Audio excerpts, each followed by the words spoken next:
အောစရာကောင်းတယ်နော်လက်တရတဘောကအဲ့ဒီဝိပဿတိအတူတွေကြီးကရှုံးတော်တာအဲ့ဒီစစ်ပွဲမှာရှုံးတော်တဲ့အခါကျတော့အတူဓာတ်တွေရှုံးတဲ့အခါကျတော့တာဝရင်ဓာတ်တွေကအဲ့ဒီဝိပဿတိအတူဓာတ်ကြီးကိုတရားမင်းပြောတဲ့အတိုင်းအဲ့ဒီအနှောင်ဖွဲ့နဲ့နှောင်ဖွဲ့ပြီးတော့သူ့တွေကိုခေါ်လာတာတရားမင်းတွေကိုအဲ့ဒီအနှောင်ဖွဲ့ဘယ်လောက်ဆန်းကျင်လဲဆိုရင်ဝိပဿတိအတူဓာတ်ရဲ့စိတ်ထဲမှာတရားမင်းကတော်တယ်ကောင်းပါတယ်အပြစ်မရှိပါဘူးလို့ထင်ရင်အဲ့ဒီအနှောင်ဖွဲ့မရှိတတောင့်တတန်နေရတရားမင်းကမဟုတ်ဘူးတရားမင်းကမကောင်းဘူးတရားမင်းကဆိုးတာလို့ထင်တာနဲ့အနှောင်ဖွဲ့ကနှောင်ဖွဲ့ပြီးသားပဲဒီနေ့ညတရားတော်မြတ်ကိုနာယူခြင်းလို့ရဖို့ရောက်ရှိလာကြတဲ့အလုံးသောတရားနာပိဋကပေါင်းတော်ကောင်းတို့ကိုဦးဇင်းတို့ဗန္တရားဟောပါတယ်ဆိုလို့ရှိရင်အလုံးသိထားကြတဲ့အတိုင်းဒီကနေ့ညပါရမီ7ပါးတွေက6ခုမြောက်ပါရမီဖြစ်တဲ့ခန္တီပါရမီနော်ဒါကြောင့်ဒီကနေ့ည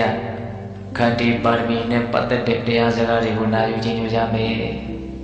ဒါကြောင့်ဒီကနေ့ညတရားကောင်းစဉ်ကခန္တီပါရမီတရားတော်နော်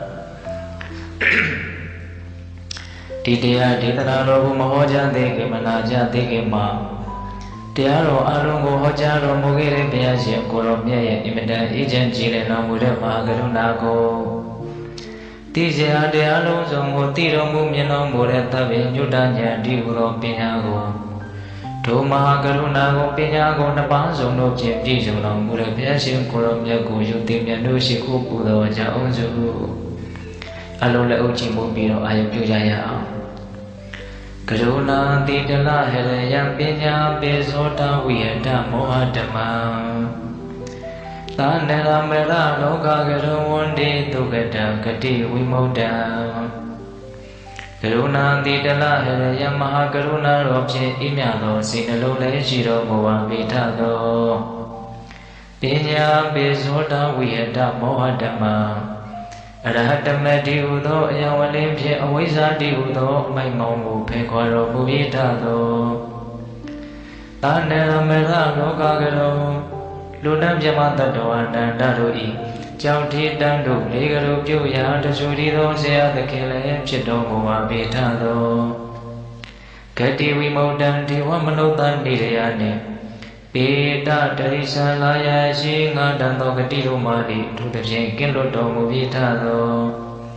သူကတံတတ္တဝါတို့အားအကျိုးများကြောင့်ဟုတ်မှန်သောစကားကောင်းကိုသာမျက်ရှိတော်မူပါပေထသောဗုဒ္ဓံသစ္စာလေးရတရားမြတ်ကိုလက်ပေါ်တင်နာပရမညာကဲ့သို့ဖြတ်သားထင်းတဲ့သိမြင်ပေတတ်ဖျားရှင်ကိုယ်တော်မြတ်ကြီးကိုမေယံတရားပုဂ္ဂိုလ်တရားနာပုဂ္ဂိုလ်ခေါ်ဆိုပညာပရပမံကိုရှုံနှံတဲ့ဖြားဖြစ်ကြပါသောဘုရားတပည့်တော်တို့သည်ဝဏိဝဏမှာကာယဝေစီမနောကြည်ဝေသုံးတိဒွါရပနာမဖြင့်ဒုက္ခယောကျိုးလက်ဆုံးမောဟရှိခိုးဥညုပါ၏မြတ်စွာဘုရား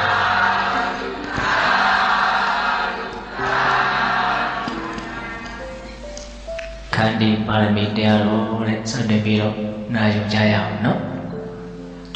ဘုရားတို့ဘယ်ကနေစတင်ပြီးတော့ပြောရင်တော့ဆိုတော့ဘုရားလုံးသူမိသားရှင်ရဲ့သိလူတွေလက်တွေပူဇော်ထားတဲ့ပမုံကြီးပေါ်မှာထိုင်တော်မူရင်းနဲ့ဘုရားအဖြစ်ကိုပြုတဲ့ပါရမီတရားတွေကိုစူးစမ်းရှာဖွေတဲ့အခါကနေစတင်ပြီးတော့နာယူကြည်ညိုကြည့်ရအောင်နော်အဲလိုစူးစမ်းရှာဖွေပုံကိုဘုရားရှင်ကိုရမြတ်ကြီးကိုတော်တိုင်မဟာဗုဒ္ဓပါဠိတော်မှာ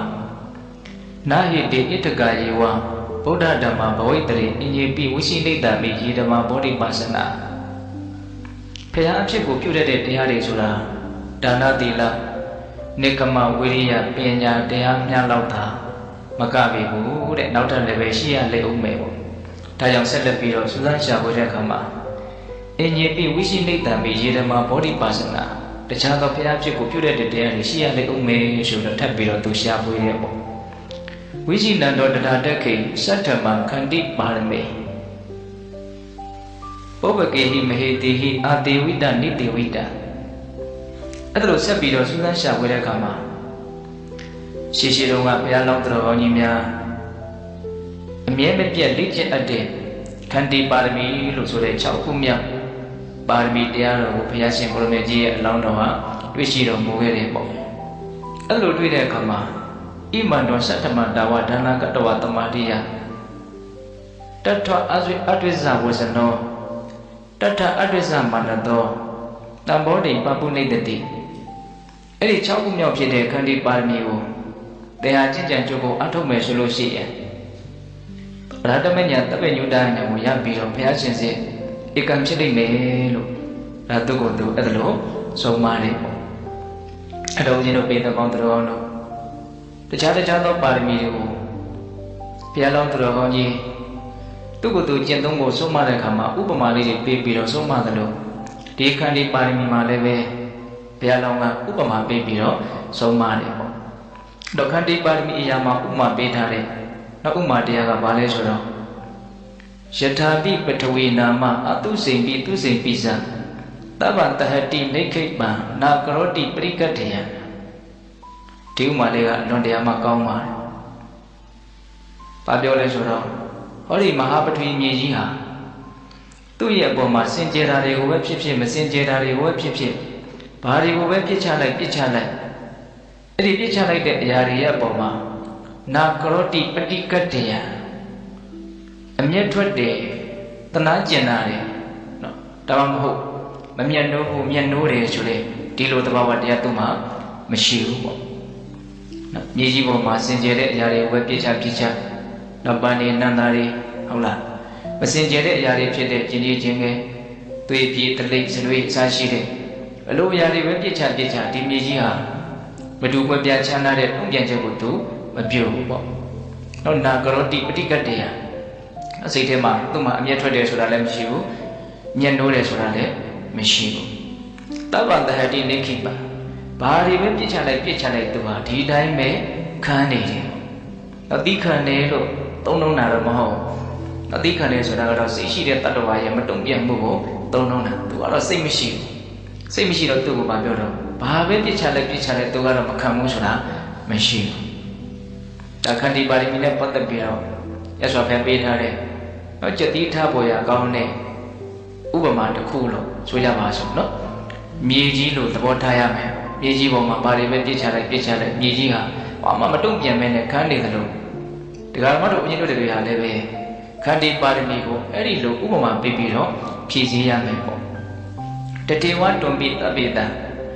သမ္မာနာဝမာနကမောခန္တီပါရမီတံခန္ဓဝသဘောတိပါပုနေတတိတတေဝထို့အတူတာနဲ့တွန်ပိတင်တိလေးတပိတံအလုံးစုံသောအရာတွေရဲ့အပေါ်မှာသမ္မာနာဝမာနကမောတဲ့ဒါလေးကအလုံးမပြန်လို့ဆရာကောင်းတဲ့စကားလုံးလေးပါနော်သမ္မာနာဝမာနကမောတဲ့နော်မထင်မဲ့မြင်ပြုလာကိုပဲဖြစ်မျက်နှုံပြုလာတွေကိုပဲဖြစ်အဲ့ဒါကိုဒီတိုင်းပဲခန္ဓာရင်ရှိရမယ်တဲ့တော့များသောအားဖြင့်ဒီကံမတော်အရင်တို့တွေနားလည်ထားတာကခန္တီဆိုတာကိုယ့်အပေါ်မှာမဟုတ်တာတွေပြောတာမကောင်းတာတွေပြောတာနော်ညှဉ်းပန်းတာနှိပ်စက်တာအဲ့ဒါလို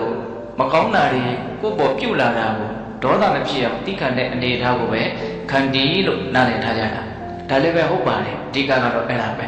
သို့တော့ဒီပါဠိတော်မှာပြောထားတာကအဲ့ဒီလောက်တဲ့မကသမ္မာနာဝမန္တကမောတဲ့ကိုယ့်ပေါ်မှာမထင်မဲ့မြင်ပြုတာကိုပဲဖြစ်ကိုယ့်ကိုမျက်နှိုးတာကိုပဲဖြစ်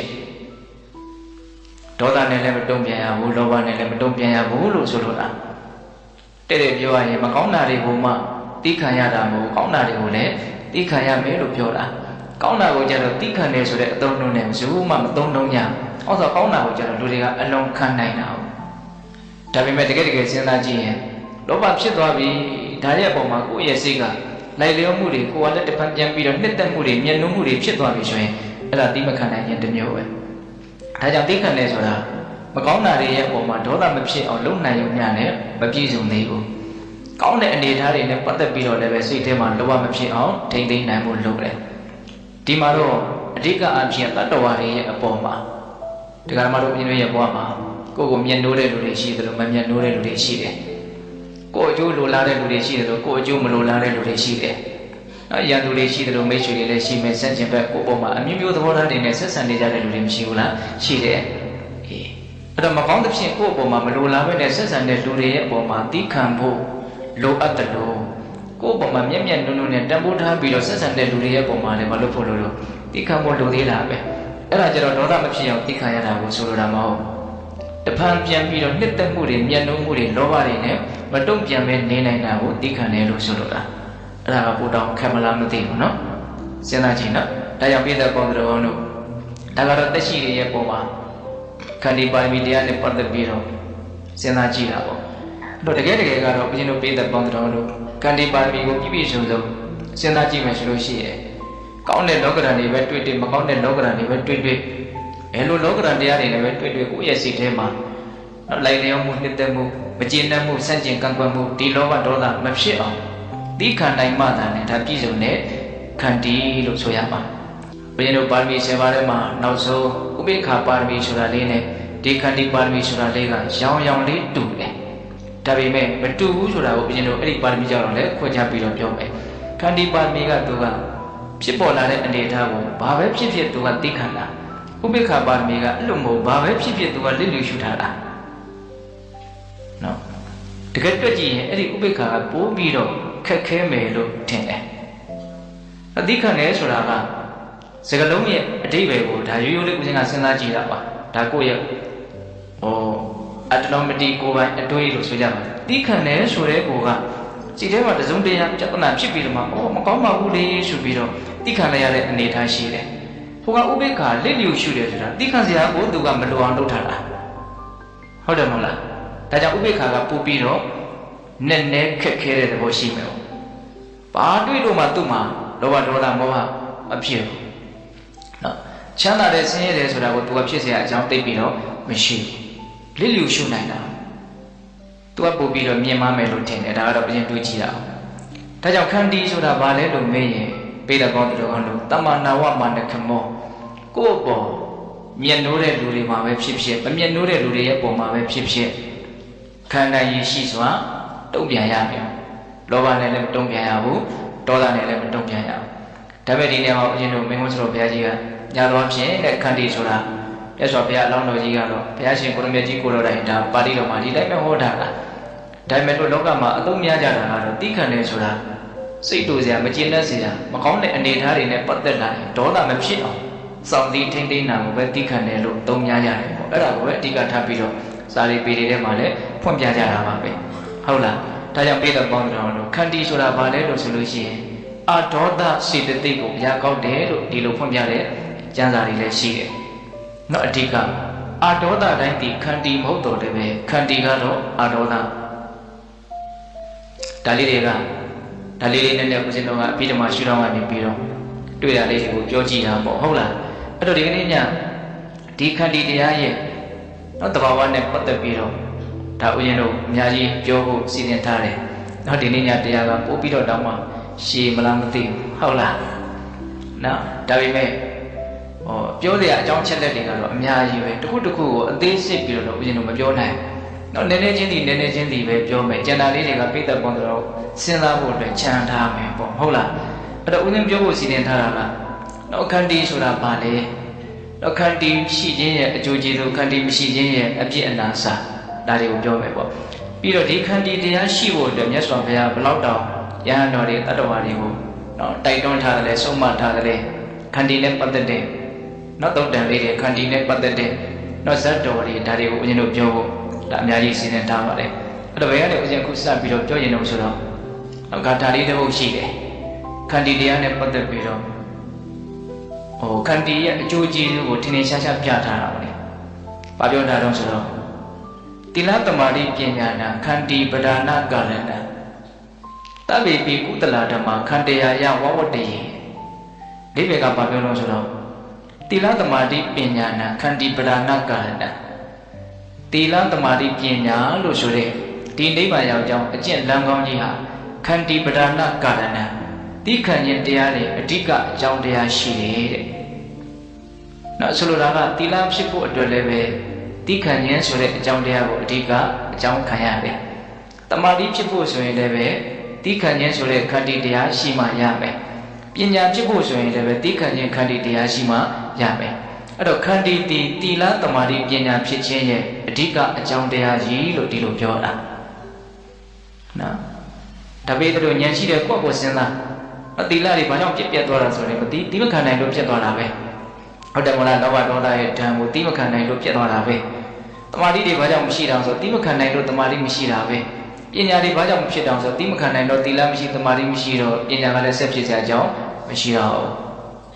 အဲ့လောက်ပြောထားတာနဲ့အာမရလို့ဟောဘာဆက်ပြောထားတယ်ပြောဆို တပ်ပိပိကုသလဓမ္မခန္တေယယဝဝတ္တိတဲ့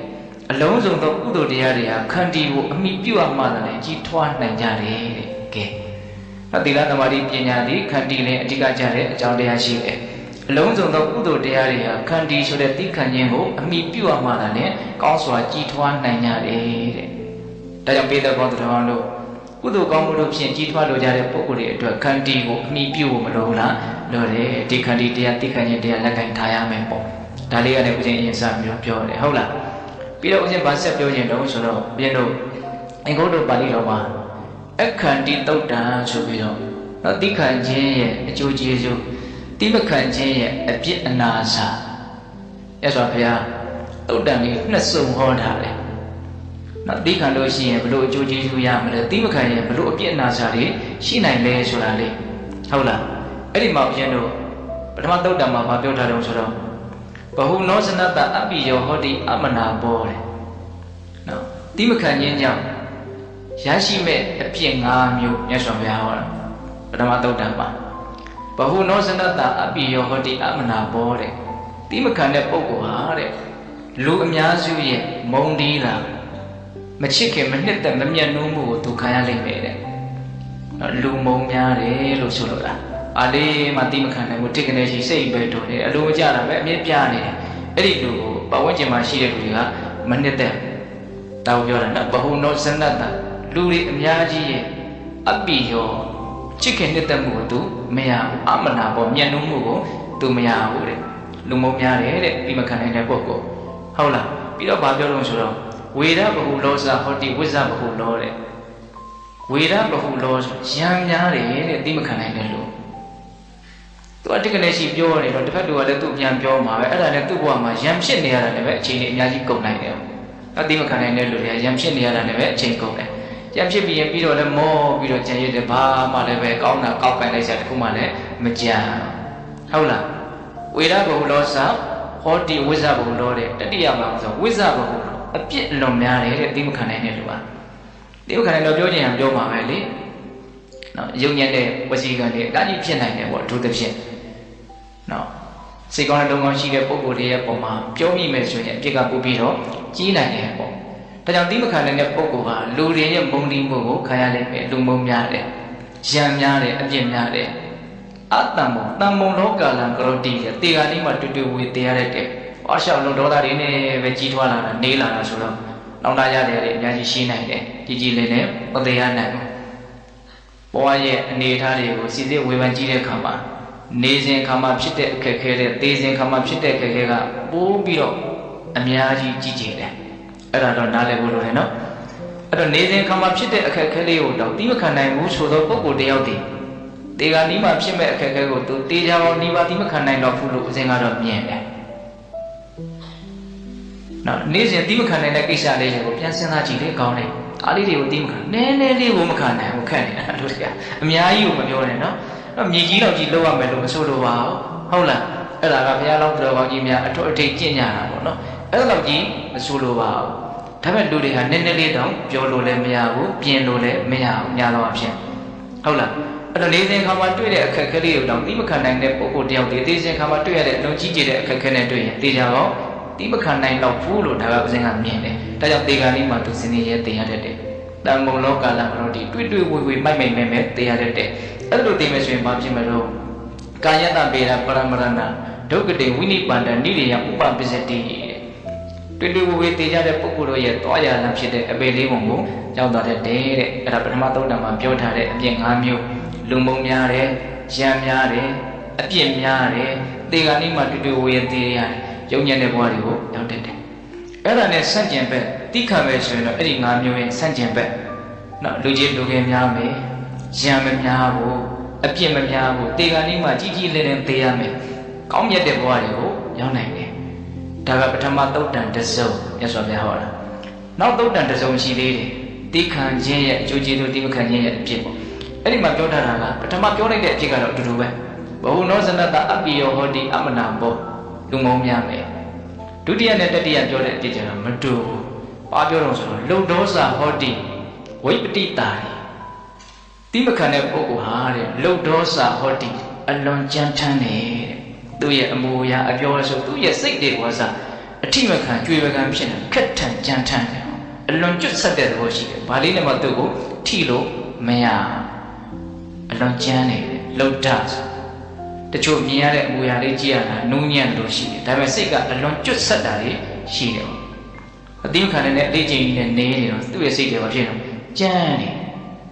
ေလို့စိတ်ကြမ်းလို့ဘာဖြစ်တော့ဆိုတော့ဟောဝိပတိတန်စိတ်နှလုံးမသားရမှုတွေကိုသူအများကြီးခံစားရသူ့ရဲ့ဘဝမှာစိတ်ကြီးလင်းနေဆိုတာအလွန်နည်းမယ်တိမခံတဲ့ပုဂ္ဂိုလ်ဒုတိယပြည့်နဲ့တတိယပြည့်ကွဲသွားတာနော်သရုပ်ထပြည့်နဲ့ပြည့်စမပြည့်ကြတော့လေအတူတူပဲတမုံလောကာလကတော့ဒီတူတူဝေတရားလိမ့်မယ်အပေလေးပုံကိုရောက်ပါလိမ့်မယ်အဲ့တော့အဲ့ဒီတုတ်တန်တစ်ခုကိုပေါင်းလိုက်တဲ့အခါမှာတိမခံခြင်းရဲ့ဘယ်နှပါးထွက်လာတော့ဆိုတော့9ပါးထွက်လာတယ်နောက်သင်္ချာကျွမ်းကျင်ကြတဲ့တူပါကြီးနောက်ပထမ5ပါးကိုနောက်ထပ်2ပါးအပြောင်းလဲဖြစ်သွားနော်အဲ့တော့ဘယ်နှပါးရှိတော့9ပါးနော်အဲ့ဒါဘာတွေရတော့ဆိုတော့ဦးတို့တိမခံတဲ့ပုဂ္ဂိုလ်ဒီနော်လူမုံများတယ်နော်အပြင်းများတယ်ရှမ်းများတယ်ကြမ်းတမ်းတယ်သူ့ရဲ့ဘာလို့စိတ်နှလုံးကကြည်လင်မှုမရှိဘူးနှလုံးမသားရမှုတွေများတယ်ပေါ့နော်ပြီးတော့တွေ့တွေ့ဝေတရားတွေယုံညံ့တဲ့ဘဝတွေကိုရောက်တတ်တယ်ဒါတိမခံတဲ့ပုဂ္ဂိုလ်တွေတွေ့ကြုံရမယ်အဖြစ်တိခံနိုင်မယ်ဆိုရင်အဲ့ဒီအပြည့်ရဲ့စัจကျင်ဘက်ကောင်းကျိုးချမ်းသာတွေကိုရနိုင်တယ်ဒါကြောင့်ပိဿပေါင်းတော်တိခံခြင်းတရားကိုလက်ကင်ထားနိုင်ကြဖို့မလိုဘူးလားလိုတယ်ဒါတိခံခြင်းရဲ့တော့ရှိရင်ရရှိမဲ့အကျိုးမရှိရင်တွေ့ကြုံရမယ်အပြည့်အနာစာတွေဒါလေးဦးဇင်းတို့ပြောပါဟုတ်လားဒါကြောင့်မြတ်စွာဘုရားကတိခံခြင်းဒီအလွန်အကျိုးကျေးဇူးများတဲ့အတွက်ကြောင့်တိခံခြင်းတရားနဲ့ပြည်စုံဖို့အတွက်မြတ်စွာဘုရားအများကြီးတိုက်တွန်းတယ်နှိုးဆော်တယ်ပေါ့မနေ့တုန်းကဝရိယနဲ့ပတ်သက်ပြီးတော့လည်းပဲဝရိယရှိနေခြင်းလို့မြတ်စွာဘုရားကနောက်ရှိအောင်နှောင်းပြစ်တွေကိုတတိတာရကနေရာမှာထားပြီးတော့တိုက်တွန်းတဲ့တုတ်တန်တွေရှိတယ်နောက်လူတွေလက်လန်းမမီနိုင်တဲ့ဖြစ်အပ်တွေကိုဥပမာနေရာပေးပြီးတော့တိုက်တွန်းနှိုးဆော်တဲ့တုတ်တန်တွေလည်းရှိတယ်အခုလည်းပဲမြတ်စွာဘုရားတုတ်တန်တွေကိုဟောတာရှိတယ်ဒီကရမတို့ဦးဇင်းတို့တာမန်လူတွေလက်လန်းမမီနိုင်တဲ့အနေအထားတစ်ခုကိုမြတ်စွာဘုရားညွှန်ပြပြီးတော့ဟောထားတဲ့တုတ်တန်တစ်ခုအဲ့ဒါကဘာလို့ဆိုတော့ဦးဇင်းတို့တာယုတ်ပါဠိတော်တာကတာဘောကတာယုတ်ပါဠိတော်ထဲမှာဝိပစိတ္တိတုတ်တန်ဆိုတာရှိတယ်ဝိပစိတ္တိဆိုတာကတရားမင်းကြီးရဲ့ရောက်ခမနော်အတူတာနတ်မင်းကြီးရဲ့နာမည်ပဲဒီတုတ်တန်ကိုကျေးတော်ချင်းတိရိဝဆရာဘုရားကြီးဟောတာရှိတယ်တရားမင်းရေးတဲ့ခန္တီစာရန်တော်တော်ကောင်းပါတယ်ပေတတော်အဲ့ဒါကိုလည်းနားကြည့်စေခြင်းနဲ့ဦးဇင်းတို့ကတော့အချင်းချုပ်လောက်ပဲပြောနိုင်မယ်ပေါ့ဟုတ်လားအဲ့ဒီတုတ်တန်မှာမြတ်စွာဘုရားဘာဟောတာတော့ဆိုတော့ယဟန်တို့တဲ့ရှင်းတုံးကဖြစ်ခဲ့ဘူးတာလေးတစ်ခုငါပြောပြမယ်ရှင်းတုံးကတာဝရိနာလေးတို့လေးနဲ့စစ်ဖြစ်ကြခဏခဏဖြစ်ကြတယ်သူတို့ကဒါကဒကာမတို့အရင်တို့လူသားတွေလက်လက်မမီနိုင်တဲ့လောကကြီးရဲ့အဖြစ်အပျက်အခြေအနေတစိတ်တဒေသပဲရှိသေးတယ်ဟုတ်လားနော်အဲ့ဒီမှာအရင်တို့ဝိပစိတ္တိအတူရင်းကြီးကအတူတာကြီးကသူ့ရဲ့အတူတာစစ်သားတွေကိုဘာပြောလို့ဆိုတော့ဒီစစ်ပွဲမှာတကယ်လို့တရားမင်းရှုံးခဲ့မယ်ဆိုလို့ရှိရင်တာဝရိနတ်တီရှုံးမယ်ဆိုရင်အဲ့ဒီတရားမင်းကိုလေပင်လျင်၅ခုမြောက်နှောင်ဖွဲ့ထားတဲ့အနှောင်ဖွဲ့နဲ့တွဲပြီးတော့ငါဒီကိုခေါ်ခဲ့လို့ခိုင်းတယ်တရားမင်းကလည်းသူ့ရဲ့တာဝရိနတ်တွေကိုအဲ့ဒီတိုင်းပဲမှတ်ထားတာတကယ်လို့မတို့နိုင်လို့ကတော့ပါအဲ့ဒီဝိပစိတ္တိအတူတာနော်လေပင်လျင်၅ခုမြောက်ရှိတဲ့အနှောင်ဖွဲ့နဲ့နှောင်ဖွဲ့ပြီးတော့ငါဒီခေါ်ခဲ့နော်အဲ့ဒီအနှောင်ဖွဲ့ကလည်းအရင်စိတ်ဝင်စားတဲ့ကောင်းတယ်နှောင်ဖွဲ့ကပါလဲဆိုတော့ခြေနှချောင်းလက်နှချောင်းလေပင်ကိုလှုပ်လို့မရအောင်နှောင်ဖွဲ့ထားတာအဲ့ဒီအနှောင်ဖွဲ့ကကျိုးမရှိဘူးတကိုးနဲ့နှောင်ဖွဲ့တာဘယ်လိုလဲဆိုတော့အောစရာကောင်းတယ်နော်လက်တရတကိုးကအဲ့ဒီဝိပစိတ္တိအတူတွေကြီးကရှုံးတော့တာအဲ့ဒီစစ်ပွဲမှာရှုံးတော့တဲ့အခါကျတော့အတူတာတွေရှုံးတဲ့အခါကျတော့တာဝရိနာတွေကအဲ့ဒီဝိပစိတ္တိအတူတာကြီးကိုတရားမင်းပြောတဲ့အတိုင်းအဲ့ဒီအနှောင်ဖွဲ့နဲ့နှောင်ဖွဲ့ပြီးတော့သူ့တွေကိုခေါ်လာတာတရားမင်းတွေကိုအဲ့ဒီအနှောင်ဖွဲ့ကဘယ်လောက်ဆန်းကျင်လဲဆိုရင်ဝိပစိတ္တိအတူတာရဲ့စိတ်ထဲမှာတရားမင်းကတော်တယ်ကောင်းပါတယ်အပြစ်မရှိပါဘူးလို့ထင်ရင်အဲ့ဒီအနှောင်ဖွဲ့မရှိတတောင့်တတန်နေရတရားမင်းကမဟုတ်ဘူးတရားမင်းကမကောင်းဘူးတရားမင်းကဆိုးတာလို့ထင်တာနဲ့နှောင်ဖွဲ့ကနှောင်ဖွဲ့ပြီးသားပဲသူ့စိတ်နဲ့သူ့တူဖြစ်အောင်နှောင်ဖွဲ့ထားတာဒါလည်းဒကာမတို့အရင်တို့လက်နက်မမီနိုင်တဲ့အနေအထားတစ်ခုပေါ့ဟုတ်လားအဲ့လိုနှောင်ဖွဲ့ခံထားရတော့အဲ့ဒီဝိပစိတ္တိတူတာကိုဒီလောကမှာနတ်တပင်ရဲ့တကားပေါက်နာမှာထားတာသူ့အဲ့ဒါတရားမင်းကဒီနတ်တပင်တွေကိုအမြဲတမ်းဝင်ထွက်သွားလာနေတော့အမြဲတမ်းဝင်တိုင်းထွက်တိုင်းသွားတိုင်းလာတိုင်းအဲ့ဒီဝိပစိတ္တိအတူတာကြီးကဆဲတယ်တဲ့တရားမင်းရုပ်ရင်းကြမ်းထမ်းတဲ့ကြုံမာတဲ့စကားတွေနဲ့ဆဲတယ်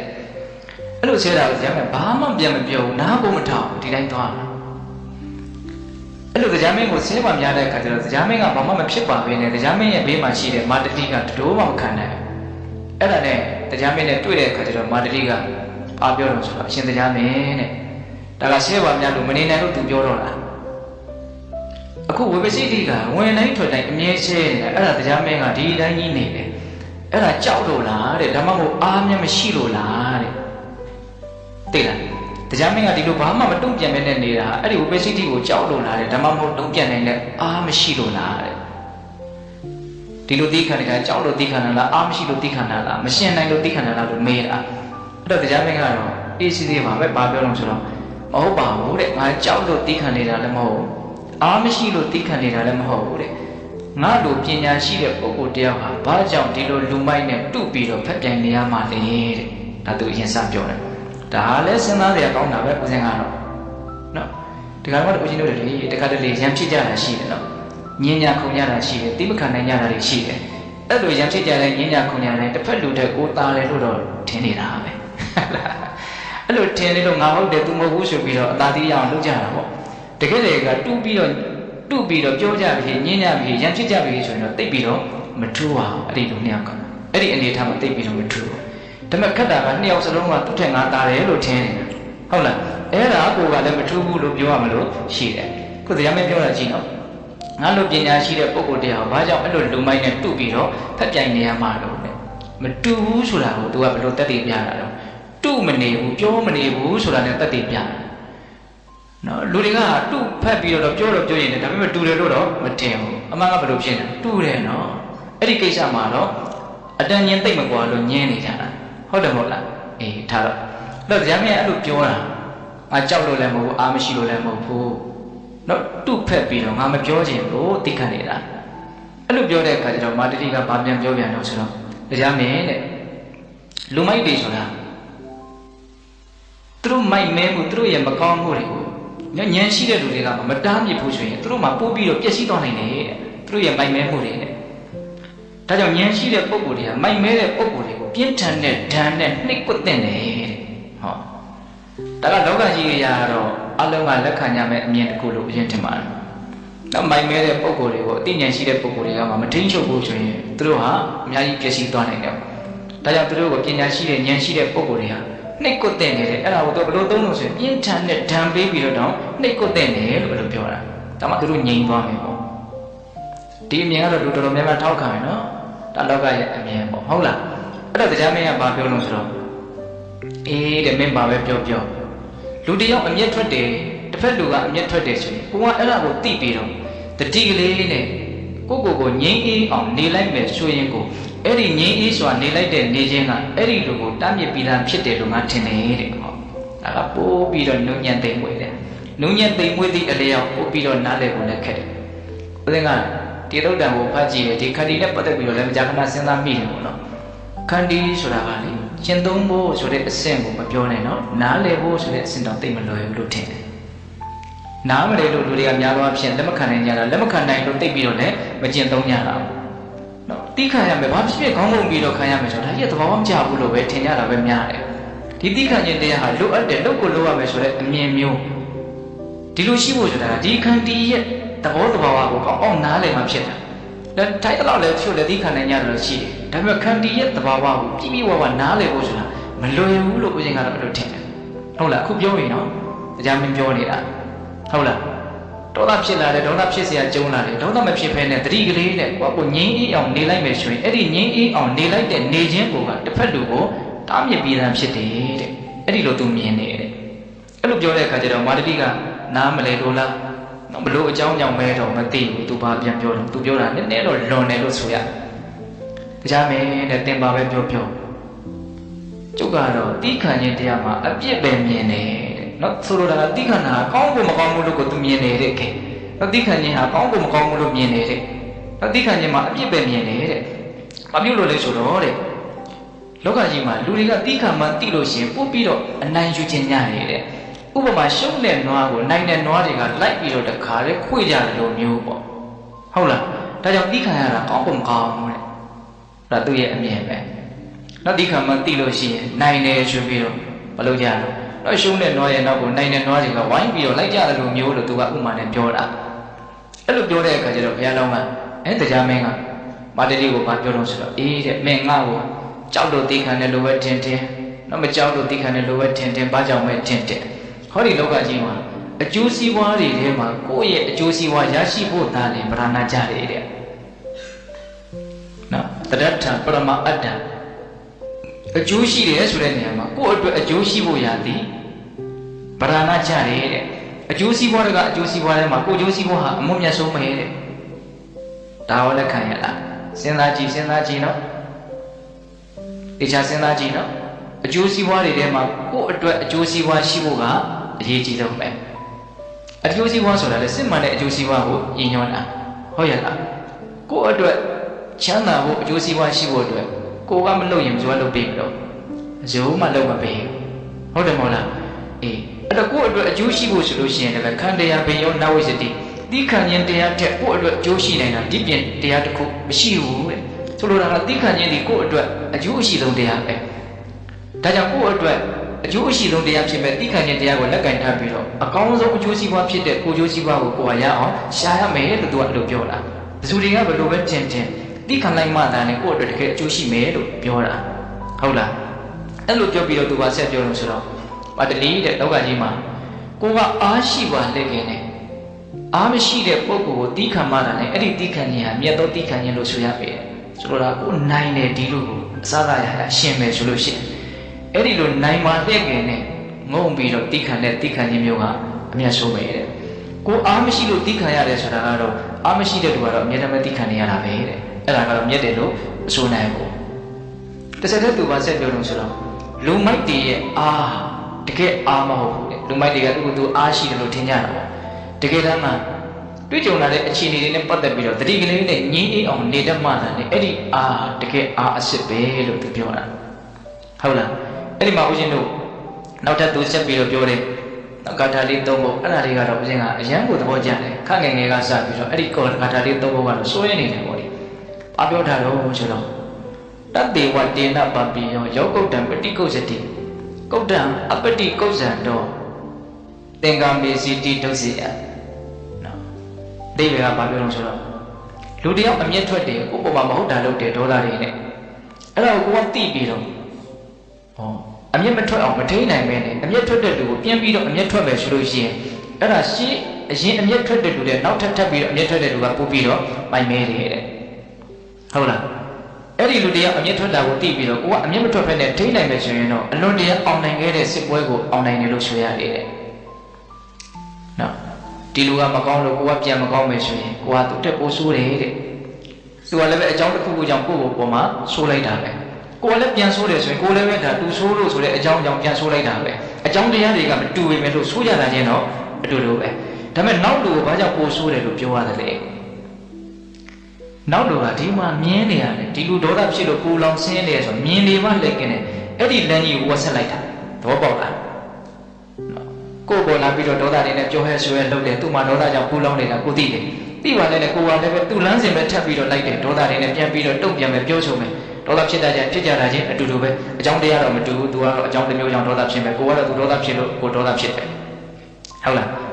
ဒါပေမဲ့လို့ရှစ်ချက်နောက်လူပို့ပြီးတော့မိုက်တယ်နော်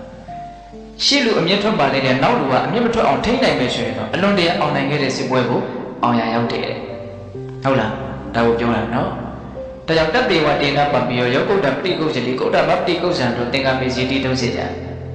အလွန်အောင်နိုင်ခဲ့တဲ့စစ်ပွဲကိုအောင်ဖို့အတွက်အမျက်ထွက်တဲ့ပုဂ္ဂိုလ်နဲ့တွေ့လာရင်အမျက်ထွက်ပဲကိုဟာထိနိုင်ရမယ်ဒါပြောတာဟုတ်ရဲ့လားအဲ့ဒီမှာဆက်ပြီးတော့ဦးဇင်းတို့ဘာပြောပြန်တော့ဆိုတော့ဥပိနမတ္ထစရတိအတ္တနောသပရတ္တသပရန္တကုပိတံညတ္တောယောတတောဥပတ္တမတိတဲ့လူတယောက်မကောင်းဘူးကိုယ့်ပေါ်မှာမကောင်းဒေါသတွေနဲ့လာတယ်ဆိုရပါစို့အဲ့ဒါကိုကိုကတတိနဲ့ငြိမ်းအေးအောင်နေလိုက်နိုင်တယ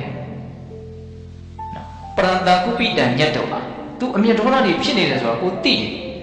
အဲ့ဒီသိတဲ့ခါမှာယောတတောဥပတ္တမတိတတိကလေးနဲ့ငါတော့ဒေါသဖြစ်တော့မှာဒေါသဖြစ်ရင်တော့ငါတော့ပို့ဆိုးတော့မှာပဲတတိကလေးနဲ့သူ့လိုဒေါသမဖြစ်အောင်ကိုထိန်းလိုက်တယ်ငြင်းအေးအောင်နေလိုက်တယ်အဲ့လိုဆိုရင်အဲ့ဒီပုဂ္ဂိုလ်ကပါလေတဲ့ဥပိနမတ္ထစရတိအတ္တနောသပရတ္တသတဲ့ကိုယ့်ရဲ့အတွက်သူ့ရဲ့အတွက်နှစ်ပါးစုံတို့ရဲ့အတွက်အကျိုးစီးပွားကိုကျင့်သုံးတယ်လို့ဆိုရမယ်တဲ့ကိုယ့်ရဲ့အကျိုးစီးပွားကိုကိုယ်တိုင်ကျင့်သုံးတယ်သူ့ရဲ့အကျိုးစီးပွားကိုတော့ကျင့်သုံးပေးလိုက်ရောက်တယ်ဒါပါလေအတိတ်တွေကဒေါသမဖြစ်အောင်ထိန်းတယ်ဆိုတာကိုယ့်အတွက်ဆိုးကျိုးတွေမဖြစ်အောင်ကိုကြိုးစားလိုက်တာကိုကဒေါသကိုထိန်းလိုက်တဲ့အခါကျတော့ကိုကြောင့်သူဟာဆက်ပြီးတော့ဒေါသဖြစ်เสียအကြောင်းမရှိတော့ သူ့ဒေါသကတဖြည်းဖြည်းနဲ့အရှိန်သေးသွားဖို့ပဲရှိတယ်လူကတုံ့ပြန်လို့ကိုယ်ကတုံ့ပြန်မယ်ဆိုရင်မဆုံးတော့ဘူးလေအဲ့ဒီဒုက္ခဆက်ကြီးကိုကိုယ်ကဆက်ပြီးတော့ရက်နိုင်အောင်ကြိုးစားလိုက်တာအဲ့တော့သူ့အတွက်အကျိုးရှိအောင်လည်းကိုကျင့်သုံးပေးရရောက်တယ်နားလေကြလားမသိဘူးတိခံတဲ့ပုဂ္ဂိုလ်ဟာကိုယ့်အတွက်အကျိုးရှိအောင်လည်းလုပ်လိုက်ရရောက်တယ်တစ်ဖက်သားအတွက်အကျိုးရှိအောင်လည်းလုပ်လိုက်ရရောက်တယ်နားလည်လို့တဲ့စကားနဲ့လက်တွေ့ကြကြပြောရမယ်ဆိုရင်တိခံလိုက်မယ်ဆိုရင်ကိုယ့်အတွက်အကျဉ်းချင်းငြိမ်းွယ်တွေတစ်ခါတည်းပြီးသွားတယ်ဘာမှရှင်းစရာမလိုတော့တစ်ဖက်လူလည်းပဲကိုကဘာမှမတုံ့ပြန်တဲ့အတွက်ကြောင့်ဒေါသတွေဆက်ပြီးတော့သူပွားစရာအကြောင်းမရှိဘူးမှားစရာအကြောင်းသိပြီးတော့မရှိဘူးရက်သွားတယ်ကိုကပြန်တုံ့ပြန်မယ်ဆိုရင်ဘာမှဆိုဖြစ်နိုင်တယ်နော်စကားနဲ့တော့လက်တွေပါတွေပါလာမယ်ဆိုရင်ရာသမှုတွေပါတဲ့စအကြီးကျယ်ဖြစ်နိုင်ဒါကြောင့်တိခံခြင်းသည်ကိုကျိုးသူကျိုးနှမျိုးစုံသောအကျိုးကိုကျင့်သုံးရရောက်တယ်လို့တရားမင်းပြောတာဟုတ်လားအဲ့ဒါလို့အလွန်တရာကောင်းတဲ့အကျင့်ကိုကျင့်ကြတဲ့လူတွေကိုပဲလောကမှာသူတော်ကောင်းတရားကိုနားမလည်ကြတဲ့ပုဂ္ဂိုလ်တွေကဒီလူတွေကလူအတွေပါလို့ပြောကြသေးတယ်တဲ့ဟောဒါတွေကလည်းပါသေးတယ်ဟုတ်လားဥပိ္ပဏတိကိစ္ဆန္ဒနာအတ္တနောသပရတ္တသမိမိအတွက်သူတော်ဘာအတွက်ငြိမ်းအေးအောင်ဆေးကုပေးတဲ့အဲ့ဒီတိခံတဲ့လူကိုပဲတဲ့နော်ဇနာမဉ္ဇဏတိဘာလို့တိယေဓမတအဘောဝိတာသူတော်ကောင်းတရားကိုမကျွမ်းကျင်မလိမ္မာကြတဲ့လူအများစုကြီးကဒီလူဟာလူမိုက်ပဲလို့တောင်ထင်ကြသေးတယ်တဲ့ကဲတော့ဒီခံရအဖြစ်ကိုအကျိုးရှိအောင်သူများအကျိုးရှိအောင်တကယ်ကိုစစ်မှန်တဲ့နိလန်းနဲ့လုပ်နေတာကိုပဲသူတော်ကောင်းတရားကိုမကျွမ်းကျင်မလိမ္မာကြတဲ့လူအများစုကြီးကဘယ်လိုထင်ကြလဲတော့လူအားပဲလူမိုက်ပဲလို့ထင်တယ်စဉ်းစားကြည့်နော်အေးဒါတရားမင်းကပြောတာသူပြောတဲ့စကားတွေအကုန်လုံးကအနှစ်သာရနဲ့ပြည့်နေတယ်တရားမင်းဘယ်တော့သိခံနိုင်လဲဆိုတာအဲ့ဒီမှာမြတ်စွာဘုရားရဟန်းတော်တဲ့ရှေးကံရဲ့အကျိုးပေးကိုအမိပြုပြီးတော့အသက်ရှင်ကြတဲ့နတ်တွေကတောင်မှဒီသိခံခြင်းရဲ့အကျိုးကျေးဇူးကိုပြသပြောဆိုပြီးတော့နေနိုင်ရတယ်ဆိုရင်နော်ငါဘုရားရဲ့သာသနာမှာပြုပြီးတော့ရဟန်းပြုနေကြတဲ့သင်တို့အတွက်သိခံခြင်းတရားဆိုတာလက်ကိုင်းထားရမယ်အမျက်ဒေါသမထွက်ရဘူးလို့အဲ့ဒါမြတ်စွာဘုရားကအဲ့ဒီဘုပ္ပစီတိသုတ်တံကိုဟောပြတာဒါကမြတ်စွာဘုရားရဲ့နော်လူတွေလက်နက်မမီနိုင်တဲ့အဖြစ်အပျက်အခြေအနေတစ်ခုကိုညွှန်ပြပြီးတော့အဆင့်ပြန်ပြီးတော့ပြောပြတာကိုတော့ကဖြစ်ဖြစ်ခဲ့တဲ့အခြေအနေအကြောင်းအရာကိုလည်းပဲထောက်ထားပြုပြီးတော့မြတ်စွာဘုရားပြောခဲ့တာတွေလည်းအများကြီးရှိတယ်ဆိုကြပါစို့ဦးဇင်းတို့ဥပမာပြောရမယ်ဆိုလို့ရှိရင်ဒီကာဟုမင်းသားတို့ရဲ့အကြောင်းဟာအလွန်ပြောစရာကောင်းတယ်ပေါ့မြတ်စွာဘုရားလက်ထက်ကကောတံမီပြည်မှာနော်တန်ဃာကြီးကွဲကြတာရှိတယ်ဘာမဟုတ်တဲ့အကြောင်းအရာလေးကိုအခြေခံပြီးတော့နော်ဝိနည်းဆောင်ယဟန်နေနဲ့နော်ဓမ္မဂတိကသုတ်တန်ဆောင်ယဟန်နေကွဲကြတာဘာမှမပြောပါလို့တဲ့အကြောင်းအရာလေးနဲ့စစ်ဆက်လို့မရဘူးဘုရားရှင်ကိုလိုမြတ်ကြီးကိုလိုတိုင်းစစ်သက်တော်စစ်ဆက်လို့မရအောင်အလုံးမစစ်ဆက်လို့မရတဲ့အခါကျတော့ဒီဒေါသတွေအာဃတတွေနဲ့အမုန်းတွေနဲ့နေနေကြတာတစ်ဖွဲ့နဲ့တစ်ဖွဲ့ပေါ့နော်ယဟန်တန်ဃာတွေဖြစ်ပြီးတော့အဲ့လိုဖြစ်နေတော့မြတ်စွာဘုရားကအမျိုးမျိုးဖြောင်းပြန်နာချအဲ့ဒီတည်းမှာဇတ်တော်တွေအများကြီးဟောတယ်အဲ့ဒီအဖြစ်အပျက်ကိုအခြေခံပြီးတော့အဲ့ဒီဇတ်တော်တွေကဇတ်တော်တစ်ခုပေါ့နော်ဒီကာဟုအကြောင်းနော်ဒီဂီတိကောသလဆရာဆိုပြီးတော့ဟောတာရှိတယ်အဲ့ဒါဘုရားတော်တော်ကကြီးသူ့အကြောင်းသူပြန်ပြောတာပါမြတ်စွာဘုရားက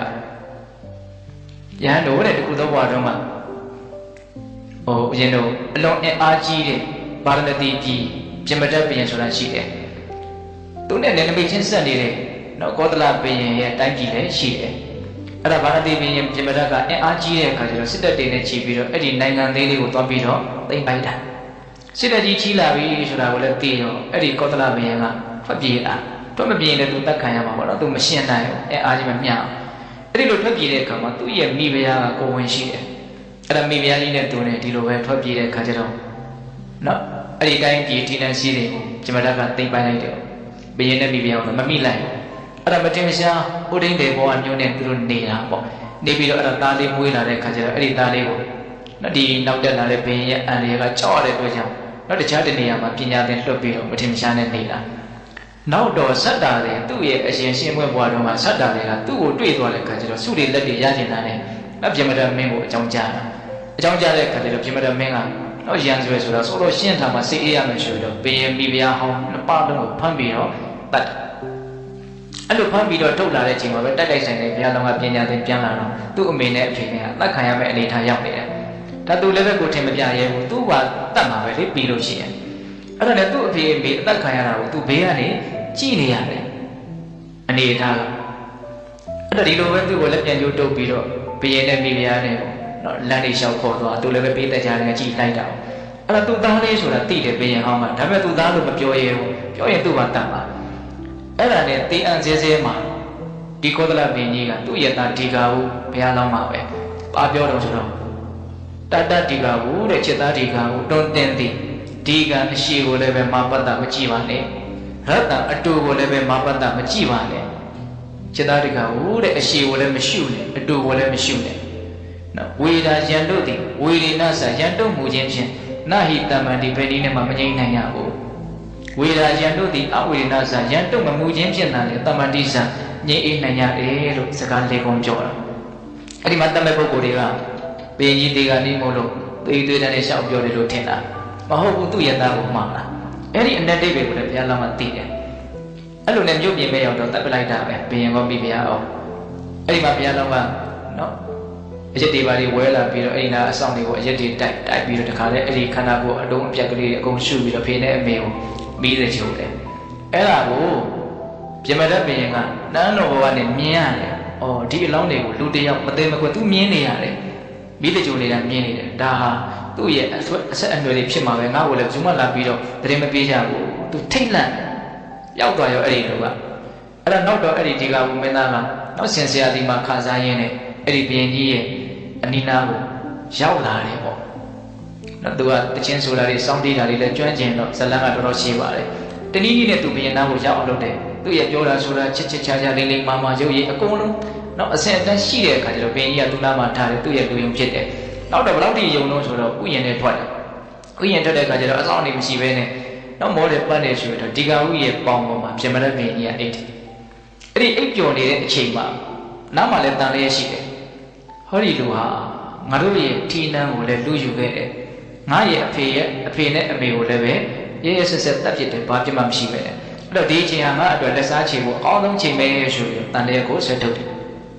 အဲ့ဒီလိုဆွဲထုတ်လိုက်ခါမှာဖေးပြောခဲ့တဲ့စကားကိုတစ်ခါပြန်ကြားจิตตาတိကကိုအရှိကိုလည်းမရှိနဲ့အတူကိုလည်းမရှိနဲ့နော်အရှိကိုမရှိနဲ့ဆိုတော့ဘာပြောတာလဲဆိုတော့မုန်းစားကိုမရှိစေနဲ့နော်ဒေါသတွေကိုမကြေပွားစေနဲ့နော်အတူကိုမရှိနဲ့ဆိုတာချစ်စားကိုမတိုးစေနဲ့မိတ်ဖြစ်တာတွေကိုမြန်မြန်မပြည့်စည်စေနဲ့ဒါပြောတာဟုတ်လားရန်တုံမှုခြင်းအဖြစ်ရန်တွေဟာမငြိမ့်နိုင်ဘူးရန်မတုံမှုမှသာရန်တွေဟာငြိမ့်နိုင်တယ်အောက်အေးပြီးတော့တန်တဲ့ကိုပြန်ပြီးတော့ထိုးသွင်းလိုက်တယ်အတတ်မရပြန်ဘူးတခါစိတ်ထိန်လို့မရဘူးပြန်လာတယ်တတ်မယ်အဲ့ဒီမှာဖေးရဲ့သုံးမစကားကဩငါအဖေနောက်ဆုံးမှာခဲ့တဲ့စကားလေးနော်နားထောင်မယ်ဆိုမတတ်အဲ့လိုနဲ့၃ချိန်၃ခါခြေတုံချတုံဖြစ်နေတော့ဘင်းကြီးကနိုးလာတဲ့အခါကျတော့ဘင်းကြီးကဘာလို့ဆိုဒီကဟုတ်လေ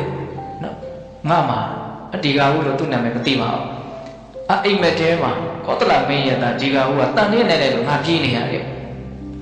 အော်စရာတော့စိတ်ကြီးရဲ့ဆက်ဆက်မှုကဟုတ်လားအဲ့ဒီမှာဘင်းကြီးရဲ့ရောင်တုံးကိုကင်ပြီးတော့ဘုရားလောင်းကဒီကဟုတ်ဆိုတာသူပဲပေါ့အဲ့တော့တင်ဟာတို့ရဲ့ပုံမှာအလွန်တရာမှအကျိုးကျေးဇူးမဲ့တွေကိုလုပ်ခဲ့တယ်တဲ့ဝန်ကတတ်မယ်ပေါ့အဲ့ဒီမှာကောသလပြင်မတဲ့ဘင်းကြီးကသူ့ကိုခြေရဲမှာဝှက်ဆင်းပြီးတော့မတတ်ဖို့တောင်းပါတယ်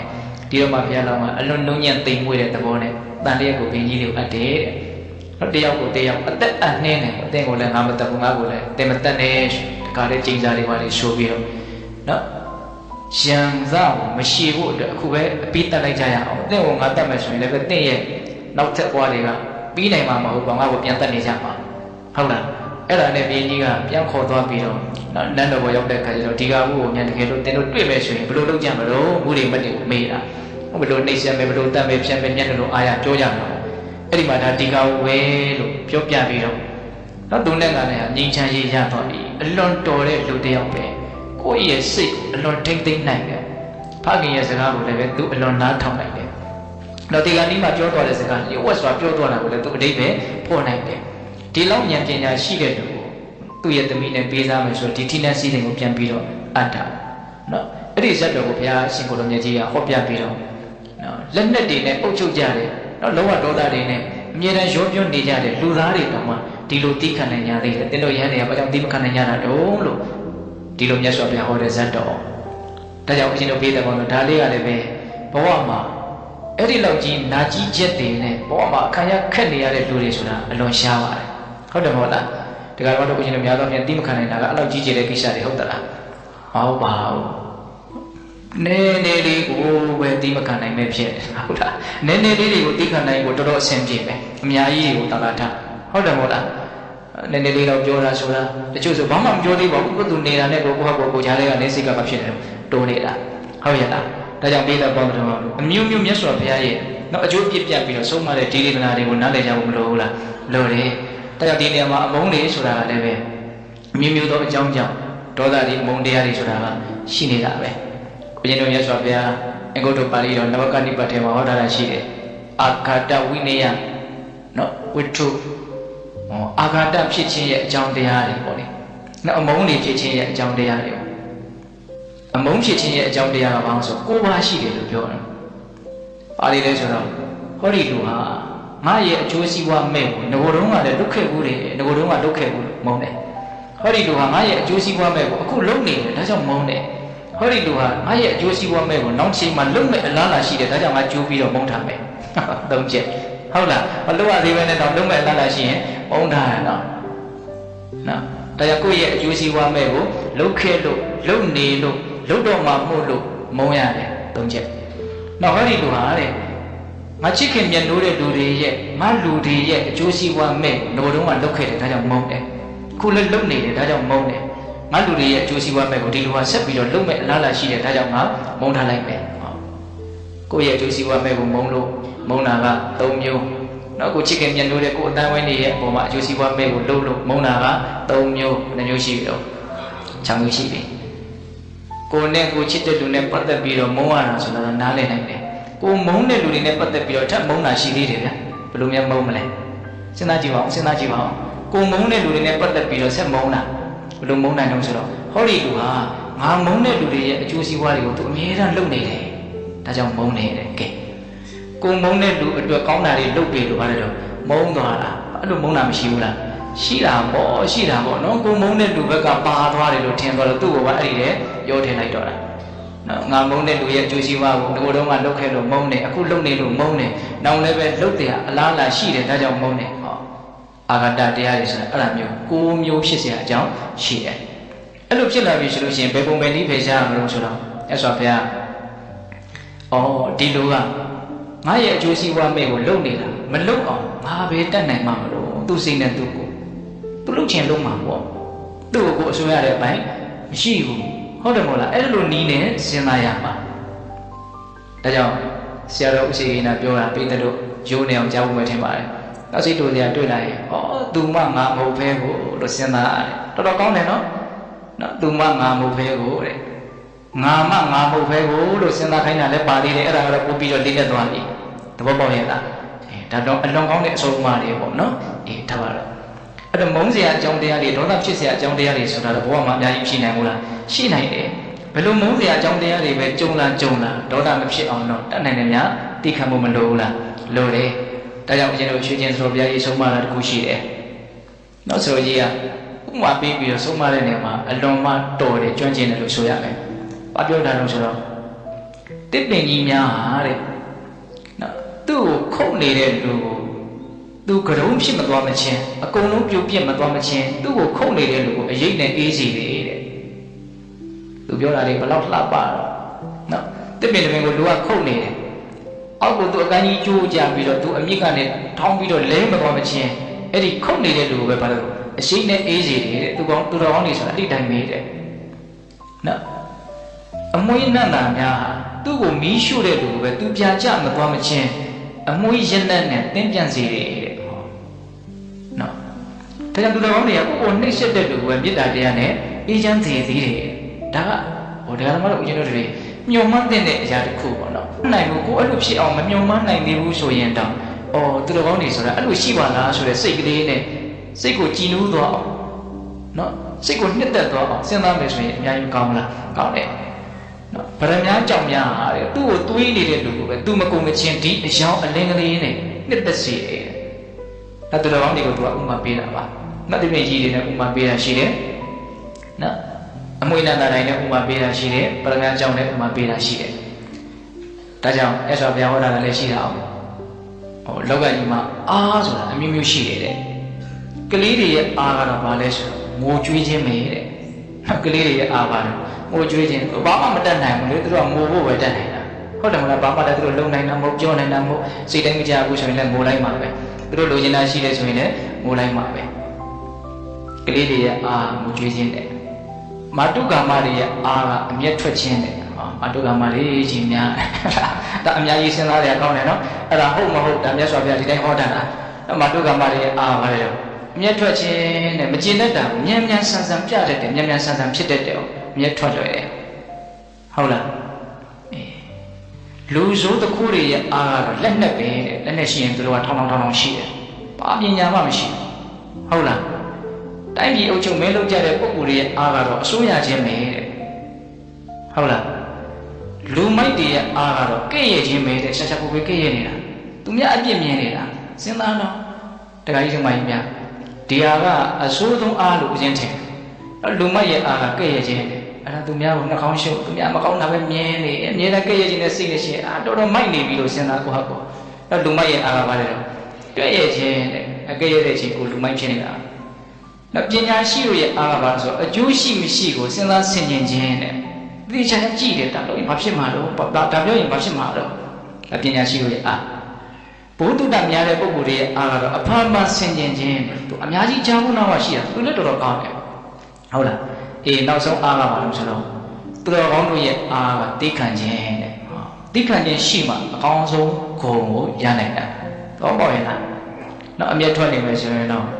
့မျိုးသမီးတို့ရဲ့အားအမျက်ထွက်ခြင်းနဲ့ဥစဉ်ကအလုံးသဘောကျတယ်အဲ့ဒီဥစ္စာဟုတ်လားအော်ဆိုကိုကလွတ်နေတယ်လေဟုတ်တယ်မဟုတ်လားအများသောအားဖြင့်ဒီကမာကြီးတွေကဒေါသကြီးရတာလည်းမရှိဘူးလားရှိတာနော်ဒါစဉ်းစားတဲ့အလောင်းကောင်းပါလေဟုတ်လားဒါကြောင့်မြတ်စွာဘုရားဤမျိုးစုံနဲ့ဒီအမျက်ဒေါသမရှိဘူးသိခံကြဖို့ခေါ်တာလည်းအများကြီးမရှိဘူးလားရှိတယ်အဲ့ဒီတကဦးဇင်းတို့ထင်ရှားတဲ့အကြောင်းအရာတစ်ခု